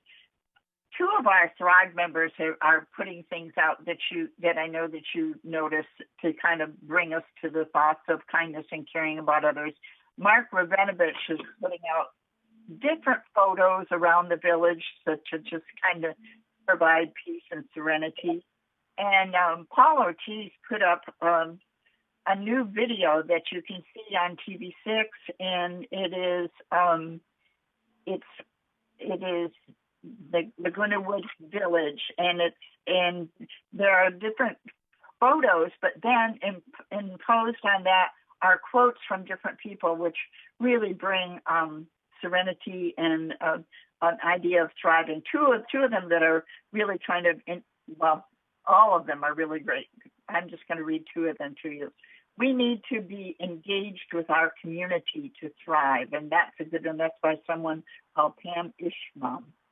And then there's another one that I think that that is really talks about our community, and that one is by a man named Ken Thoreau, and the quote is, "We all need love to live, grow, and thrive." And so we just keep trying to find things that can point to the fact that this during this time especially to look toward thriving and look toward being kind to one another. That's my report. Thank you. Okay, thank you. And the next one, Judith, on mobility and vehicles. I hope we can hear you. Okay. Can you hear me now? Hello? It's in now. Oh, Yes. dear. Okay. I asked Chris for an update. The fixed route system continues to run on a limited schedule. There was no Sunday service, and they combined the two residential routes into one route. So we're using less buses, and drivers have been furloughed. The Journey program operates 7 days a week. That's where you can call in if you're disabled. But the ridership on that is down at this time. Then the Boost Lift program operates Monday through Friday from 7 a.m. to 9 a.m. and very early morning grocery hours. So that's a very limited use at this time during this pandemic. So staffing, limited schedule is being operated by the full-time drivers. A lot of part-time drivers have been reduced and furloughed. Vehicles, they recently put a new 15-passenger bus in place. I'm assuming the rationale is the bigger the bus, the farther the people can sit apart from each other. However, that's not always the case. I have to say 98% of the riders have been wearing their masks and complying with the social distancing rules. We have had about 2% of the riders that refuse to comply, and excuse me, Chris is working on those cases as we speak. So that's all I have to say, and we are working on the ADA that was brought up later, and we're going to talk about it in closed meeting. But like Chris said, it's just so we can finish our paperwork and dot some I's and cross some T's to get that ADA compliance policy in place. Then going forward, getting more grants, we'll have it. And so that's all I have for M&B. I hope you heard that. Can you hear me? Yes. Yes. Okay. Okay. Thank you. I'm done with the report. You're done? Okay, thank you. All right. Dawn, do you have a report for security and communication access?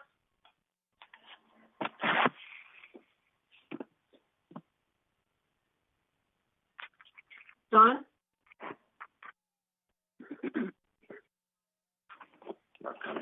Yeah, I get it. You can hear me now. I can. Okay, I'll go ahead.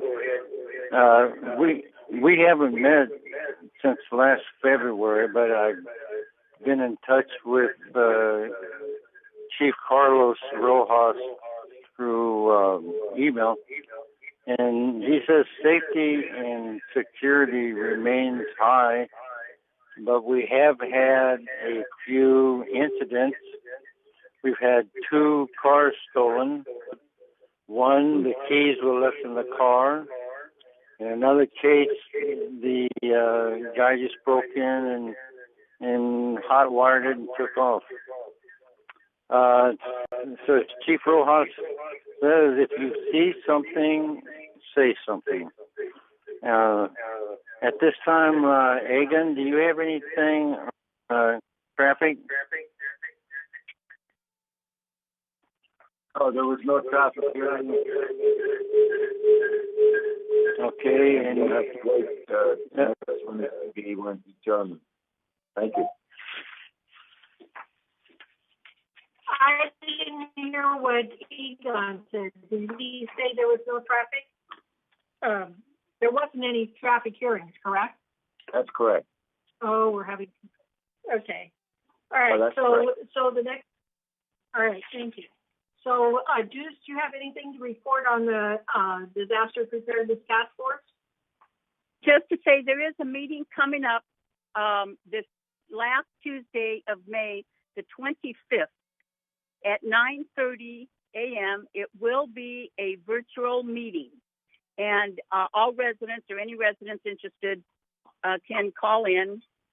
Debbie will be sending you by email the agenda and the report of the last meeting that we did have, which was 60 days ago, because more than that, because we canceled the last meeting. It'll be the first meeting where we have our new chief, Carlos Rojas, attending, and so we're looking forward to that. And I have to say, I think Debbie, I'm going to ask her to give us a report at the meeting about her outstanding organization of the mask distribution throughout the village in the last month. Security also, in addition to staff in general, took a big hand in that. So as far as the security goes, I say they speak for themselves. They have been doing an outstanding job, especially bringing us all our papers here at home. And that's all I say. Tune in May 25th. That's the last Tuesday at 9:30 a.m. And yes, every month on the last Tuesday, there is a radio check.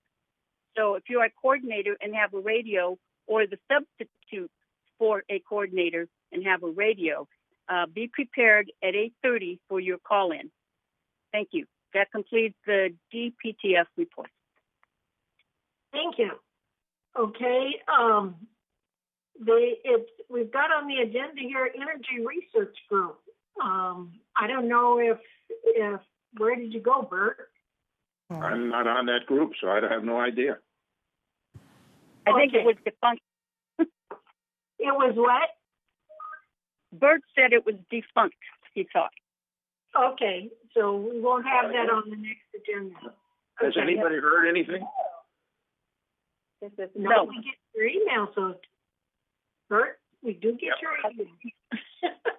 Okay. We discontinued the Village Energy Task Force back in January, and I haven't heard a word. I think Sue Margolis is supposed to be putting it together. Tomorrow. Know that Sue, the last time I talked to Sue, she said she wanted to get that back together, to get it together. So, I don't know what's going on with that either. I mean, I know that the people that were involved and active, like Bill Walsh, Steve Leonard, Carl Randazzo, just have resigned. So, they say they will not participate. So, and I guess I'm in the same boat. Sorry to hear that. Okay, the next item on the agenda is future agenda items. Now that we have that policy agreed to, do we, this was an item that was on the agenda before I even got on the GRF board. So my question is, and I need to ask Annette here, are we still interested in doing something here for this bench at Aliso Creek? Or are we going to give that to Beth and organize that based upon our donation policy approved? We're going to give anything that people want to give to GRF to Beth. I just want to make sure that the donation policy is approved, and I don't know if it's approved now. If we approved it today, was that the final approval, or is it on 28J? No, that's the final approval. Okay, well then we can definitely talk to Beth about that, and then Beth will come back and give us the report every month. And I really appreciate, Bunny, you putting it on as Beth being the point of contact for GRF donations and listing it on the appointment list, because with her giving us a report, we never know when that comes up. So that's great. Thank you. Do we know if that's still being offered by the Baha'i group? It's been on so long.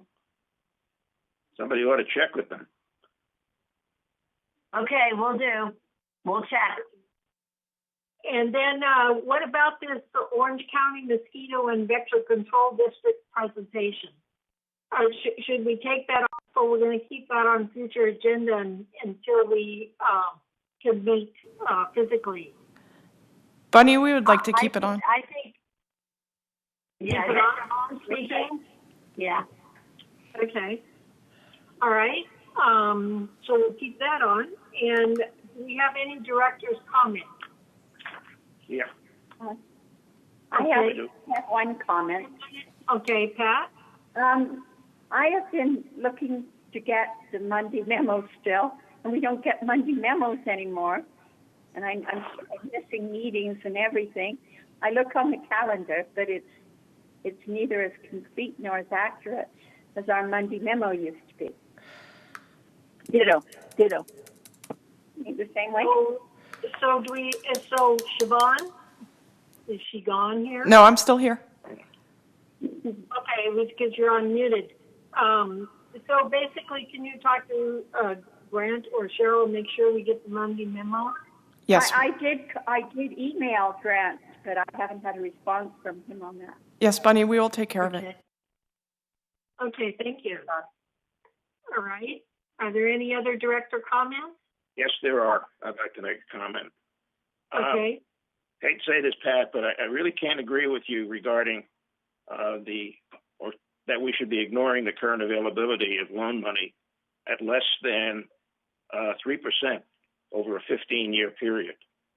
We have a fiduciary responsibility to the community, and if there are capital investments that we can make that will result in financial savings where the return is greater than it cost us to service the loan, then I think we need to look at this carefully and consider going forth. This basically says it's sound business. Any business that would pass up the opportunity to borrow on cheap money that would make them more money than it would cost them doesn't deserve to be in business. Well, I'd like to respond to that, Bert. That last loan that they got, they thought it was going to be low interest rates, but by the time they added everything up, and we ended up having to pay $242,000 for a prepayment penalty, was stupid. And you have to remember, whenever you loan money, you've got to pay it back. And how would we pay it back? Pat, you made a mistake. You don't have to make a mistake twice. In other words, look at what you're loaning and how you're loaning and what the conditions are, and if the net amount is less, then consider it. Don't just ignore it because you had a bad experience. I think that's a mistake that we're making. Well, we should be only spending the money that we have as we have it coming in. We would not have Laguna Woods today if that was the attitude that was taken back when we first built this place. It was built on loan money. FHA loan, yes. Okay, is there any other comments? Bunny, could we go around and you call on each one of us so we don't have to try to jump in and say, just take the opportunity? I can only, I'll just go across the way the board is here. So, Joe, do you have any comments? Well, just thank everybody for a good meeting. We'll see you in the next one. Okay. And then I see Judith as the next, of course, she's listed several places here. Judith. I don't know why. I want to apologize for the connectivity. I am getting my new computer in the mail sometime this week, and I hope to have it up and running before the next virtual meeting, except for the next one coming up in a half hour. Okay. All right. Yippee. So, Pat, do you have anything further to say? No, just that it was a good meeting, but I shall be so happy to get out of this virtual meeting thing. It's a Me too. I agree with you. Don? Don? Can you hear me? No. You want to Don? No, No, he's still there. I can see him. It's okay. So you have no comment? Okay, I'll go to the next one. Egon? Oh, one comment I have on Bert's thing about the loan. Talk about loans and borrowing money. First, you have to have a project, and it has to be cooked project. You have to really know what it is that you want. How much do you want to spend? You can't just say, "Well, I'm going to borrow some money and do something with it." There's making money even on solar and stuff like that is a highly risky business. No. Okay, Annette? You're on. Oh, there you go. This was a good meeting, and I just want to say I have no comment other than I just thank everybody for putting this on. Thank you so much to make these virtual meetings possible. Okay, thank you. Beth? I want to say, great meeting.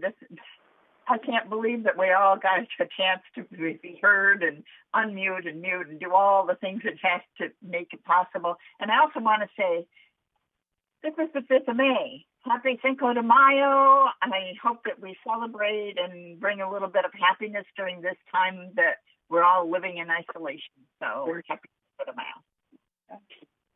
Thank you. Yvonne? Your turn. Do you want to say anything? Two things. One, I agree with Pat about borrowing money. I don't want to be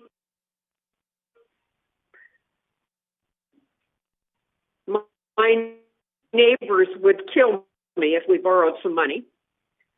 And secondly, happy quarantine de Mayo. It was. Thank you, Yvonne. Oh, wow.